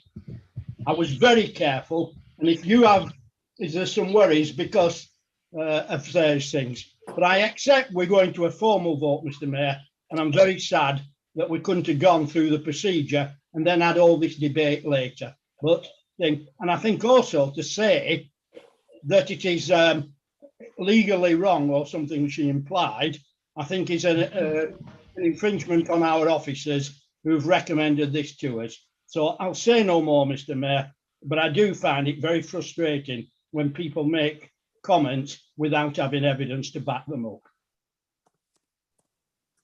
I've just been informed by the legal team that this is a procedural matter that we're voting on, but if you want a debate, you can have a debate because that's allowed. Now, I'm going to allow Pat Sullivan to carry on because of that. That's a legal matter, I've been informed, okay? Thank you, Mr. Mayor. I'm sorry, I've lost the track of what I was saying before, but I really want to defend Councillor Warren. She's only still on the council because everyone had to stay on it last year. She's been a fantastic councillor, and we're really, really sorry to lose her in Bamford. And I think to say she doesn't live here, she's not hidden the fact that she's moved away. She was willing to stand down next year. There are other councillors. Sorry, Mr. Mayor.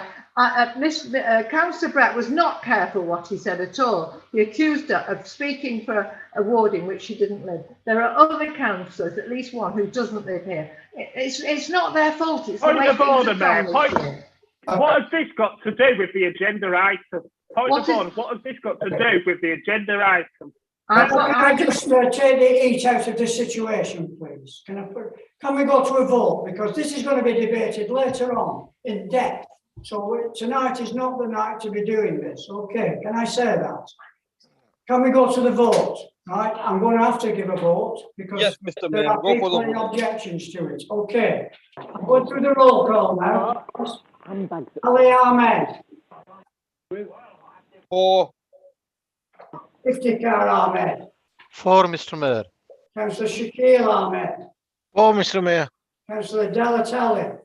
For, Mr. Mayor. Councillor Sultan Ali. For, Mr. Mayor. Councillor David Bamford. Councillor David Bamford. For, Mr. Mayor. Councillor Tom Besford. For, Mr. Mayor. Councillor Jackie Bezic. Against, Mr. Mayor. Councillor John Blundell. For, Mr. Mayor. Councillor Malcolm Boris. For the procedure, Mr. Mayor. Councillor Alan Brett. For, Mr. Mayor. Councillor Wendy Cox. For, Mr. Mayor. Councillor Irene Davison. For, Mr. Mayor, sorry. Councillor Ashley Durnley. Against, Mr. Mayor. Councillor Raymond Dutton. For, Mr. Mayor. Councillor Neil Emmett. For, Mr. Mayor. Councillor Susan Emmett. For, Mr. Mayor. Councillor Janet Elmsley. For, Mr. Mayor. Councillor James Gardside. Against, Mr. Mayor. Councillor John Hartley. For, Mr. Mayor. Councillor Kieran Eakin. For, Mr. Mayor. Councillor Michael Holly. Against, Mr. Mayor. Councillor Aftab Hussain. For, Mr. Mayor. Councillor Peter Joinson. For, Mr. Mayor. Councillor Andy Kelly. Abstain, Mr. Mayor, as we look ridiculous. Councillor Peter Malcolm. For, Mr. Mayor. Councillor Donna Martin. For, Mr. Mayor. Councillor Rachel Massey. For, Mr. Mayor. Alan McCarthy. Against, Mr. Mayor. Councillor Daniel Meredith. For democracy, Mr. Mayor. Councillor Amnia Mia. For, Mr. Mayor. Councillor Kathleen Nixon. Against, Mr. Mayor. Councillor Callum Nolan. For, Mr. Mayor. Councillor Sean O'Neill. For, Mr. Mayor. Councillor Liam O'Rourke. For, Mr. Mayor. Councillor Rena Palucci. Against, Mr. Mayor. Councillor Faisal Rana. For, Mr. Mayor. Councillor Asim Rashid. For, Mr. Mayor. Councillor Sarah Robotham. For, Mr. Mayor. Councillor Linda Robinson. For, Mr. Mayor. Councillor Peter Rush. For, Mr. Mayor. Councillor Susan Smith. For, Mr. Mayor. Councillor Angela Smith. Against, Mr. Mayor. Councillor Patricia Sullivan. Against, Mr. Mayor. Councillor John Taylor. Against, Mr. Mayor. Councillor Carol Wardle. For, Mr. Mayor. Councillor Jane Warne. On behalf of Bamford residents, against, Mr. Mayor. Councillor Shah Wazir. For, Mr. Mayor. Councillor June West. For, Mr. Mayor. Councillor Donna Williams. For, Mr. Mayor. Councillor Peter Williams. For Mr Mayor. Councillor Peter Winkler. Against, Mr Mayor. Councillor Elsie Wade. For Mr Mayor. Councillor Samina Zahir. For Mr Mayor. Councillor Mohammed Zaman. For Mr Mayor. Thank you. That is carried. Oh, fancy that. Now moving to item number 9, which is the calendar of meetings. Councillor Brett, will you please move the report? With some trepidation, Mr Mayor, some worries that I move this report in case there is a date wrong, but I formally move the calendar of meetings, Mr Mayor. Thank you. Councillor Wardle, will you second the report? Thank you, Mr Mayor. Yes, I formally second the report. And ask any member to indicate now via the chat function if they're not in agreement with the recommendations in the report.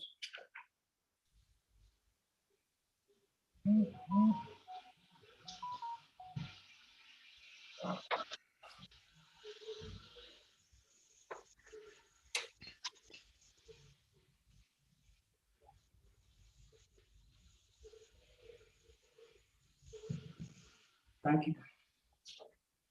We've waited 20 seconds. Thank you. With the majority of members in favour, the recommendations are approved. Item number 10 on our agenda is the nomination of Deputy Mayor. Councillor Brett, will you please move the report? I understand this is another procedural motion, Mr Mayor, so I formally move. Thank you. Councillor Wardle, will you please second the report? Yes, I formally second the report, Mr Mayor. Any member? Can I ask any member to indicate now via the chat function if they're not in agreement with the recommendations of the report? We'll wait the 20 seconds.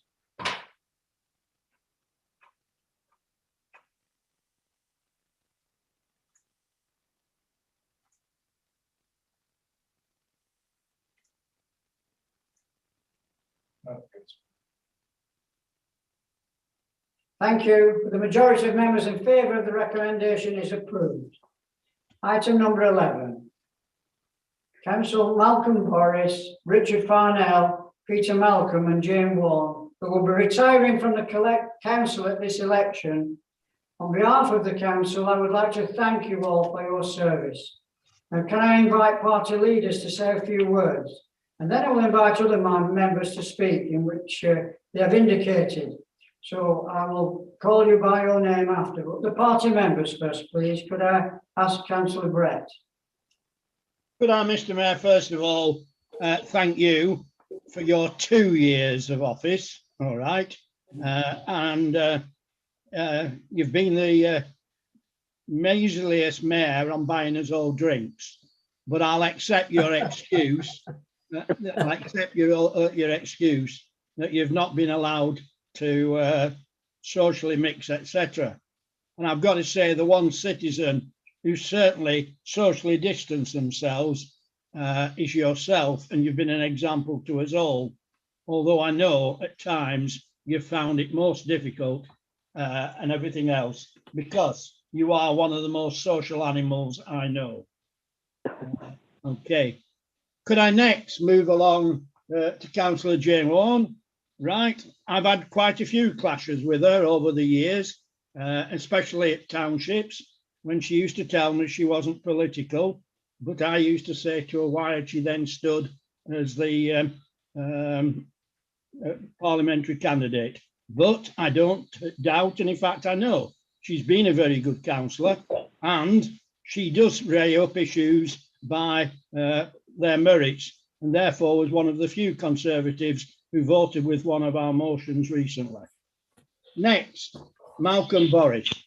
Now, how Malcolm ever got into politics, I don't know, because Malcolm is a gentleman, and gentlemen don't usually, certainly, I can see nodding of heads around the table, that I'm not a gentleman, never claimed to be. But Malcolm is a gentleman, but he's also a committed comrade and a committed worker in his ward, and he will be sadly missed. And he equally wanted to step down 12 months ago because of his health, and I hope he has fully recovered, and I hope in future I will be able to meet him on a social basis. Okay, I'm equally sad to see Peter Malcolm go from my group. He is my chair of audit. And the one thing I could say about Peter, the only other person I know who had the forensic details was Councillor Mike Ollie. I don't know whether that's a compliment or what it is to you, Peter Malcolm, but I've always respected Councillor Holly for his forensic detail. Finally, rather sadly, but he's not present, I wanted to make a formal thank you to my predecessor as leader, Councillor Richard Farnell. I'm sad he's not here tonight to hear these things, but then I think, and I don't want to appear I'm being thing, is he's had trouble all the time with technology.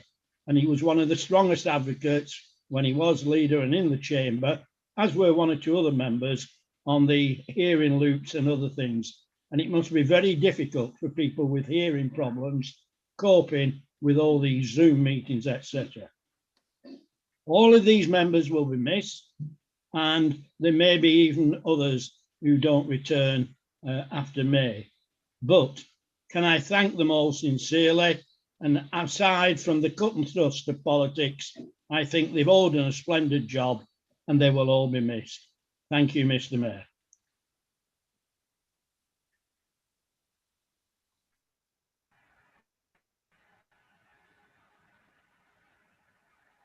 Thanks, Ashley. Dan.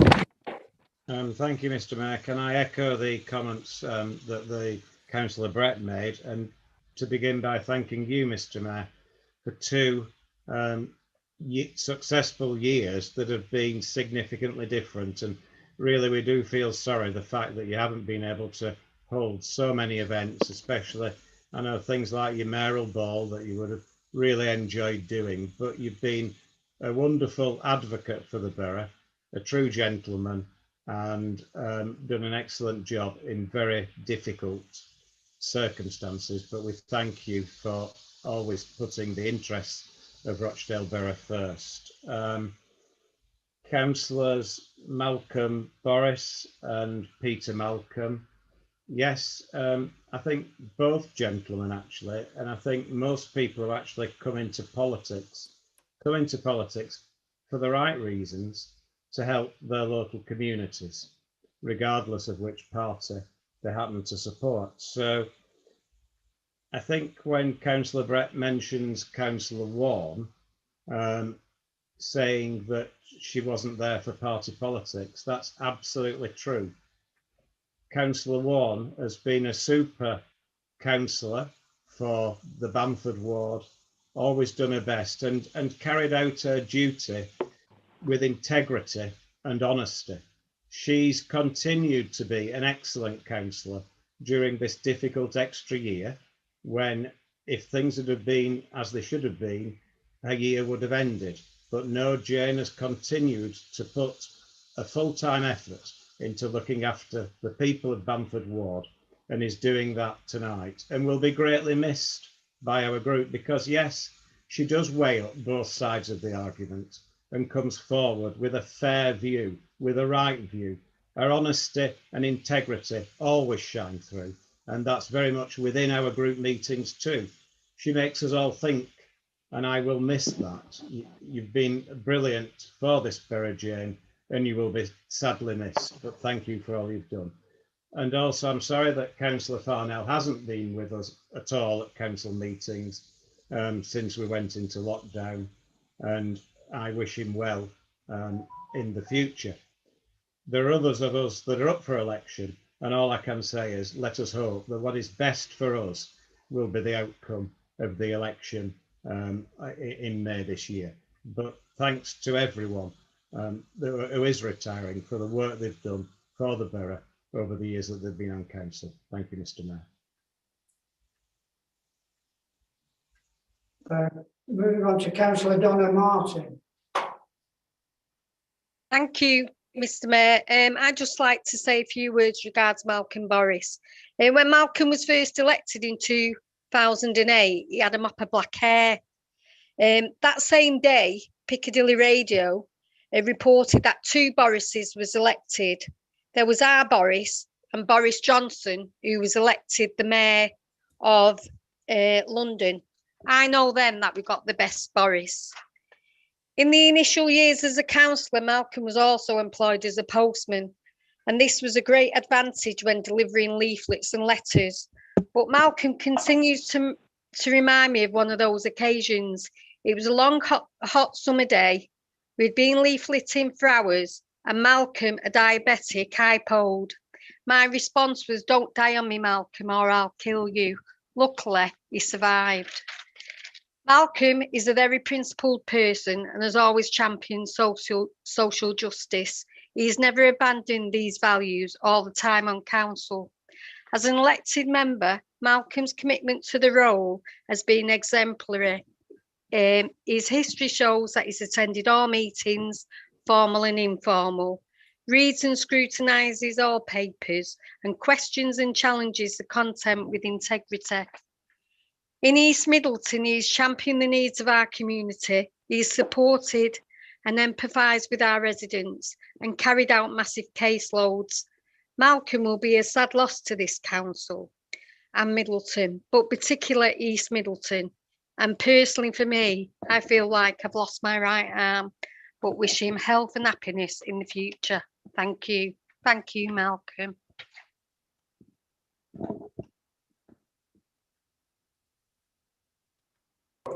Councillor Andy Kelly. Thank you, Mr. Mayor. In the interest of brevity, I won't individually thank the councillors that are formally stepping down tonight, and I will be contacting those councillors directly with my wishes. I do, however, want to say a thank you to yourself, Billy, for your double mayoral years. You and I go back an awful long way, as I'm sure you remember, and I think it's coming up for 35 years since we've worked in theatre together. So I will be seeing you soon, I'm sure, and I will be cashing in both Christmas drinks with you in the Curtain Theatre bar in the months to come. Thank you.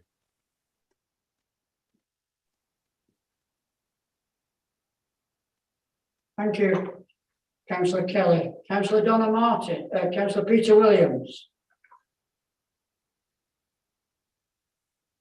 Thank you, Mr. Mayor. I feel privileged to be able to say a few words about Malcolm. I don't think I've ever spoken about before. He came to the council when I was chair of Middleton Township. And just to take you back to those days in May 2008, I remember, well, in fact, a few months beforehand, I remember a meeting of the Labour group, and the late Dave Murphy came in fairly excited to say he'd found the ideal candidate for East Middleton, because we needed a councillor to stand in that a person to stand in that election. But actually, knowing Dave as he was at that time, that could be a cause, as much a cause of concern as it would be for celebration. Though thankfully, Malcolm turned out to be, as has been explained by Councillor Martin, an excellent councillor. Anyway, he stood and he won the seat on the 1st of May 2008, Labour Day, by the way. It was a Labour gain from the Lib Dems, from an Irene Cooper, who had won the seat about 4 years earlier under unusual circumstances of an all-out election. I think she was one of 4 candidates, 3 of which were Labour at the time, and somehow she picked up a lot of protest votes. And so that was the last Lib Dem councillor in Middleton for, well, ever since, actually. So long may that continue. Since then, Malcolm, who's a long-time resident of Middleton, he's probably lived in every ward in Middleton, except one at the minute. And he's represented Middleton East with his colleagues, as has been mentioned, Donna and June joining him later. Malcolm's a good, down-to-earth socialist, and as always, as a councillor, tries to represent his constituents and Middleton as best he could, often effectively seeking to put Middleton's case for resources high on the agenda at every opportunity, something I welcome, certainly. Malcolm never sought high office as a councillor, simply seeking to put people's case the people's case of common sense at committee meetings and as a backbencher. And I'm thinking particularly here in his role on the Middleton Township and its many subcommittees, etc. So talking about high office, I do remember one occasion when Middleton was trying to persuade him to fill the position of vice chair of planning in those halcyon days when we actually had a planning committee. And he was a bit reluctant. We did actually persuade him on the grounds that he would only be rarely needed to stand in as the chair. And as it happened, the incumbent chair had some serious periods of illness, and in fact he spent a lot of time chairing those meetings, but he did them well, as we would expect him to do. He was always seeking to get fairness on the planning committee for the residents, and so that they could understand what was taking place. And he provided a good role on planning for I think the length of the time that the planning committee in Middleton existed. So I think I have to be a little bit careful what I do say about Malcolm now, because although he's probably been in every ward in Middleton, he's now moved into my ward, which is the last ward he wasn't in, and has not been in, I think. So I'll have to be careful. But just to say, you're retiring with grace from the council, Malcolm, with the respect that all those residents that you've represented over the years and all the Middleton people, and we all thank you for everything that you've done. So the very best with the future for you and your wife, and have a great time and future together. Councillor June West. Thank you, Mr. Mayor. I just want to say that Malcolm is my fellow ward member for Middleton East Ward. And when I first became a councillor, absolutely no experience whatsoever, Malcolm was very kind, and he very much lent on me and gave me lots of gave me lots of his own experience, and I learnt a lot from him. He's always been very supportive. He's very passionate and fair when helping the constituents of East Ward, championing their causes. I will miss Malcolm very much, and I wish him lots of luck and happiness for the future, which I'm sure he'll find when working with Janice on their allotment. Good luck, Malcolm, and thank you very much for all you've taught me. I do appreciate it. Thank you, Mr. Mayor. Councillor Peter Rush.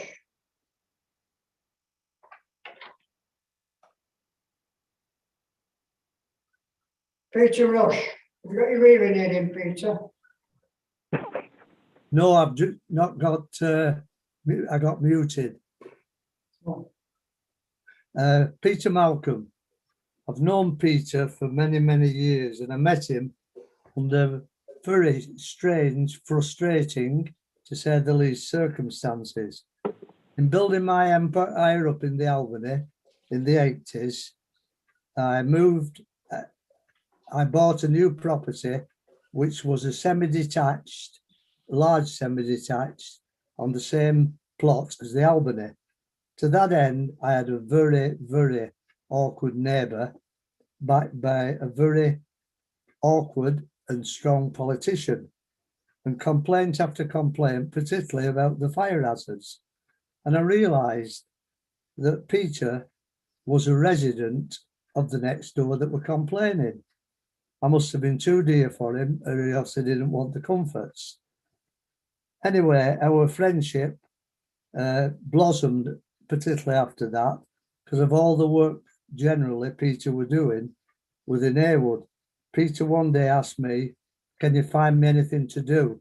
I've retired from the fire brigade, and to that end, found in various positions in youth work, etc., or supported him in them factors.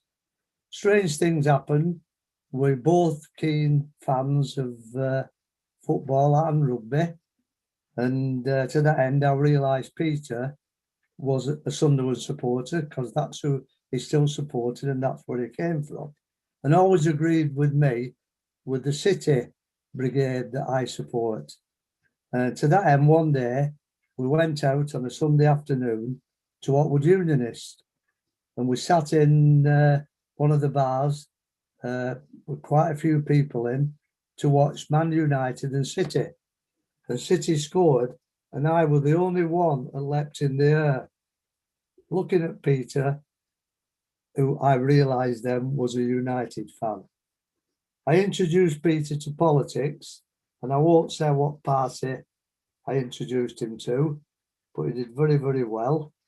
He then joined me in the Labour Party and has been very successful, a great township member, and I understand from what's happened in his career and the hierarchy of the council, what a good contribution he's been. He will be very, very sadly missed as a councillor, hardworking within his own ward, puts everything to his fellow councillors and chasing up everything to the latter. Monica and myself are still very, very friendly with Peter, and I'm sure we all will be, always will be. Good to know you, Peter. Wish you all the best, and I know we'll keep in touch at all times. Cheers, mate. Councillor Rush. Councillor Elfie Wade. Thank you, Mr. Mayor. I wanted to make a comment on Richard, who I have known for 6 years. Most members of this council have known him for longer than that.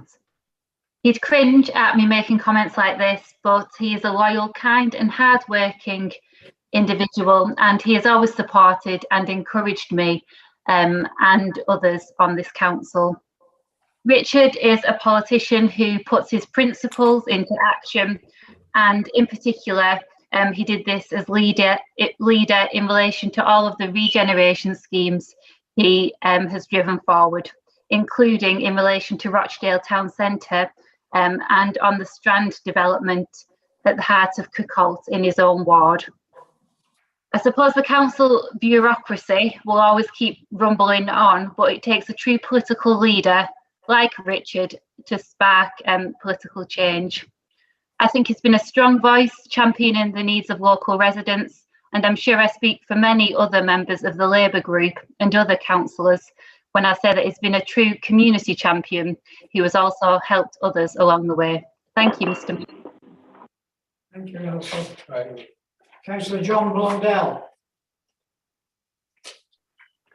Thank you, Mr. Mayor. First, obviously, I want to say bye to everybody who's not returning, Councillor Warren and Councillor Boris, but mainly to Councillor, first of all, Councillor Malcolm, who I've grown very fond of over the years. He's been a fantastic councillor for Harewood. There's few councillors who don't, shout and scream about what they do, but just do a really good job on the day-to-day, and Councillor Malcolm is one of those. And party politics aside, the council will not be as robust because of him, and Harewood's lost a true servant and a great Harewood person. And I'd also like to say goodbye to Councillor Farnell. It's no secret he's helped me through the years, helped me get the council seat and progress through the council, and he's shown me a great deal of support. And a lot of the things that I have now in the town are down to some of the regeneration policies he put through at the time, and he really did show leadership. And Councillor Farnell, to many is a bit like Marmite. Lots of people love him, lots of people don't like his ideas, but he carried out what the job description was of the leader, and he did lead the council. And again, I think the council isn't as strong without his involvement, but nonetheless, he's leaving. But bye, and I will see you both when I don't have to call you Councillor Malcolm or Councillor Farnell. Thank you, Councillor Blundell. Councillor Daniel Meredith. Thank you, Mr. Mayor. Just give me a second, pardon me. Sorry, thank you, Mr. Mayor. as you know, as many have already praised Councillor Farnell this evening, I won't go on for that long. He's never really liked anything sentimental. So let's start. Richard is a grumpy old man who's set in his ways. But in all seriousness, myself and Richard have been friends for 8 years and ward colleagues for 6 years. Richard would always tell me that he was a senior ward councillor for Balderstone and Kirkcaldy. Trust me, he would remind me every single conversation we had. I would like to use this short speech just to thank Richard for his friendship and his guidance whilst on the council. His legacy in Balderstone and Kirkcaldy and Rochdale Borough will be around for generations. Richard and I had a conversation yesterday. He said to me, I have done everything I've wanted to do as a councillor, and I feel that my record will speak for itself. The Strand Community Hub, the Health Centre on Kirkcaldy, new play pitches and extension for Balderstone Library, new affordable homes, the Bursell War Memorial improvements, and even the little projects like I call Farnell's Fern, the Christmas tree. I know if you've ever heard of Trump's Wall, well, we've got Farnell's fence in Balderstone Park. I'm sure Richard will continue to scrutinise myself and hopefully Phil Massey and probably stand for forum chair next when he gets bored. You'll be greatly missed, Richard. Thank you very much, Mr. Mayor.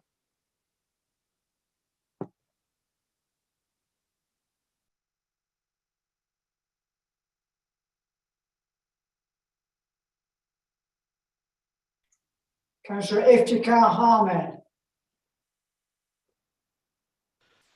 Thank you, Mr. Mayor. Sir Richard Farnell. I feel it would be amiss of me if I not take this opportunity to wish Councillor Richard Farnell the very best for his retirement from the rigors of council business. Although it is one of the most special moments in life is the retirement day, when you enter a new sensation, a new phase, and a start of new episode in life. I have had the pleasure of knowing Councillor Richard Farnell for many years, in one capacity or another. We have been councillors together, and he was our leader in the council. How I can forget that under his leadership, we scooped a national award in social care out of 152 councils across the country. I have enjoyed his support and comradeship throughout. I will miss his quick mind and ability to think on his feet, particularly his eloquent and forthright performance in the local chamber. Let me finish by saying he has given many public services to this council, and it is the best way we together pay tribute for the valuable contribution he made to the people of Rochdale. I am sure all members of the council will wish to join me wishing him well for the future. All the best. Live long, Richard, and enjoy your retirement. Thank you very much indeed.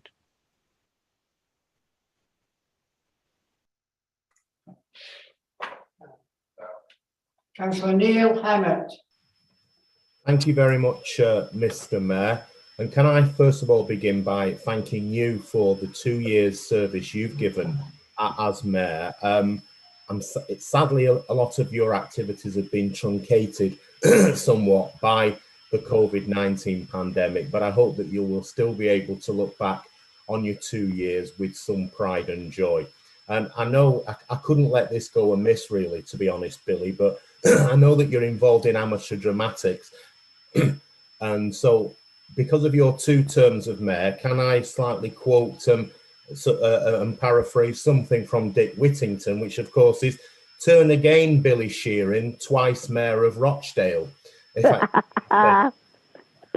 Can I turn to the 4 members who are retiring? And it's always very sad when people decide to retire from the council, because we can have our disagreements and our debate, but we do kind of end up being a bit of a family almost, and we can have disagreements, and like all families, that we have disagreements at the Christmas dinner table, and we certainly have our share within the council. Can I first of all turn to Councillor Jane Warne?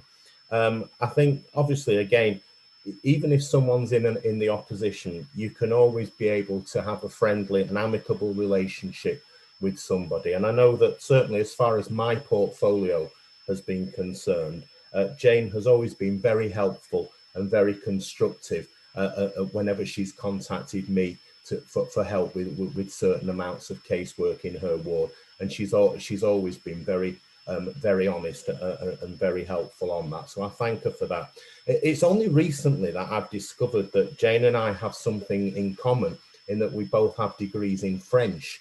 And I think possibly that European connection has probably been slightly more of a problem for her in her party than it has been for me in mine. But all I will say to you is, alors, adieu chérie, et je t'envoie mes meilleurs vœux pour l'avenir. Can I move on to Councillor Malcolm Boris? Well, Malcolm has served Middleton tremendously well for the last 13 years. And I know that Malcolm is passionate about his hometown of Middleton. I know he's also very passionate about the environment. And I know he's worked very hard, particularly on the issues around Winsbrook in his ward, along with Donna and June. And I think also, deep down secretly, he did have certain misgivings about the GMSF as well. So he does care very strongly about the environment. And if I couldn't share one anecdotal incident about Malcolm, and Donna Martin mentioned it earlier about leafleting. About 10 or 11 years ago, when on a big campaigning session, Malcolm and I were paired together to do a leafleting round, and they said, "Oh yeah, Neil, you go with Malcolm, you'll be all right there." Well, famous last word, and I would say to anybody, don't ever go leafleting with somebody who is a postman, because if you think you can keep up with them, you're living in cloud cuckoo land. And after we'd done a round, and Malcolm was all fresh and ready to do another round, I was there hanging on for grim death almost, hanging onto railings, almost vomiting at the speed that I had to keep up with Malcolm on. And he says, "Oh, shall we do another round, Neil?" And I thought, I think my response was, "Well, you can, mate, but I'll sit this one out if you don't mind." Peter Malcolm. Peter's been a solid worker for Haywood, and I think most Haywoodites would recognise that. Peter is a gentleman of the old school who cares passionately for Haywood, and we would be sad to see him go. I once put my foot in it with Peter, because when I listened to his accent the first time I heard him, I thought he was actually a Brummie from the West Midlands, and I said, "Oh yeah, you're a Brummie," and he says, "No, I'm from the Northeast," and I said, "Oh, you're a Geordie then," and he says, "No, I'm a Mackham from Sunderland." So you've got to be careful what you say in terms of where people are coming from. And I think what we can say about Peter is, it's not really, I hope it's not so much a goodbye as "see you next year, mate," because I'm hoping that that Peter's retirement from the council is only a temporary measure, and I'd like to see him back on at a later date. Finally, on Richard Farnell. I've known Richard since I was a teenager, which is about 5 years ago, really. And although they do say politicians can be a bit libertarian with facts, with figures, I suppose that's stretching libertarianism a little bit too far. I've known Richard for 40 years, and I know he's made a solid contribution to this borough and to his ward. Councillor Meredith, as his ward colleague, has already spoken about what he's done on Kirkholt and the hub at the Strand, and I know that that's been a tremendous help to people in that ward, and will make a great contribution to the future. He's been a fantastic councillor, and he's led this council on 2 occasions. I think possibly the one, people have spoken about regeneration, but the one thing I'd like to say about Richard Farnell is, all of us, every single one of the 60 members of this council, we all attend a committee every so often called a township. And it's Richard Farnell that brought decentralisation and brought townships into being many, many years ago. So were it not for Richard Farnell, we probably wouldn't have townships today. Those forums where people, members of the public, can come and address us, and where we can also help local people by giving out grants to voluntary bodies. So Richard, you will be missed, but many of us who've known you for many years, will still keep in touch, and we wish you best for the future.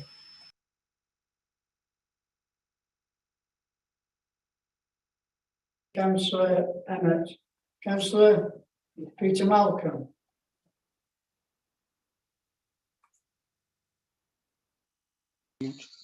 Thank you, Mr. Mayor. First, Mr. Mayor, can I say thank you to you for being an exceptional mayor in extremely exceptional circumstances. You really have held it together well for the last 2 years. I'd like to say thank you to Councillor Brett, Councillor Durnley, Councillor Bundell and Councillor Neil Emmett for the kind words they've said about me. That's very gratifying to hear those things. I came from a disciplined fire service career, and obviously I tried to bring that same disciplined life into my work on the council. And I recognised the Nolan principles from early doors when they were made aware I was made aware of them. And I've tried to conduct my business with all my councillors from whatever background and whatever party in that sort of manner. So I hope I have achieved that. Yeah, Councillor Rush, as he said, we've been, sorry, I must thank some people. When I first started as a councillor and you take those first baby steps, several people helped me. Councillor Jackie Beswick was a big support. Councillor Neil Emmett also supported me and was always there for guidance. And of course, Councillor Peter Rush, who's mentored me for a long time.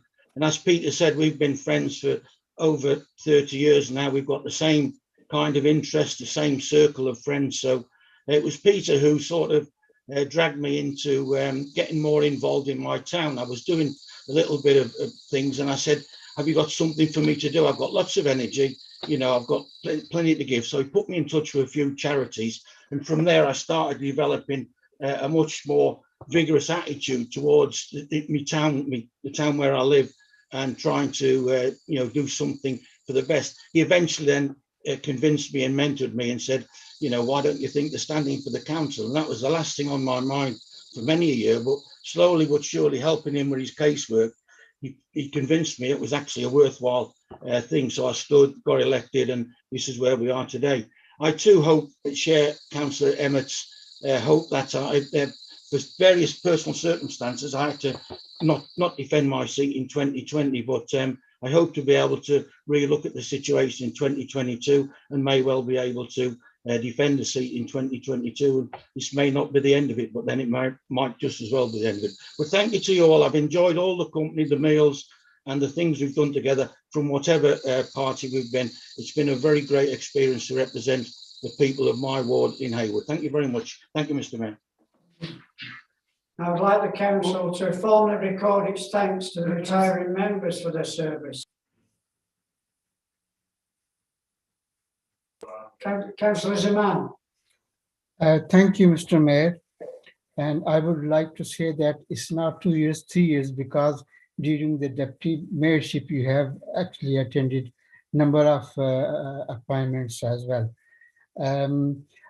Thank you to all retiring members, and I hope all the best for them, especially for Richard. I know Richard for a long time, I think going back in the 80s when he was elected first time, and our area was the part of New Boulevard, and he has done a lot of initiative. He was really very creative, and he has supported a number of community projects, community centers, and a lot of other regeneration projects in the area. All the best to all of, I think mostly our colleagues have said quite a lot about Richard and other members, retiring members. I would like to say thank you very much and all the best to everyone. Thank you. I would like now the council to formally record its thanks to the retiring members for their service. Is that agreed, elected members? Agreed. Agreed. Thank you very much. Agreed. Before I close the night, I'd like to just say 2 words that thank you. It's been really, really difficult tonight, as you can imagine. I was always frightened of doing council meetings and I got really blasé. And tonight I looked at the script and said, we'll have this over in no time. Just goes to show when you get it all wrong. It went wrong with the civic prayers right at the very beginning. And we nearly got through to standing orders tonight, so I'm really worried about that. Okay. It says in my script here that submitted motions only have 20 minutes on the agenda. Well, someone wants to rewrite that. It was 1972 when they said that, so they must have had a note to say in them days. So we need to look at that again. And all I can say, I've had a lot of hassle from the side here. So, Jackie Weaver, you have no authority here, so keep out. Well said, Billy. Billy, I'm just coming out. All I can say to you all is good night, God bless, and thank you for your patience, and I appreciate it. Good night. Thank Billy. you, Mr. Mayor. Good night, everyone. Good night. Bye. Good night, Mr. Mayor. Good night.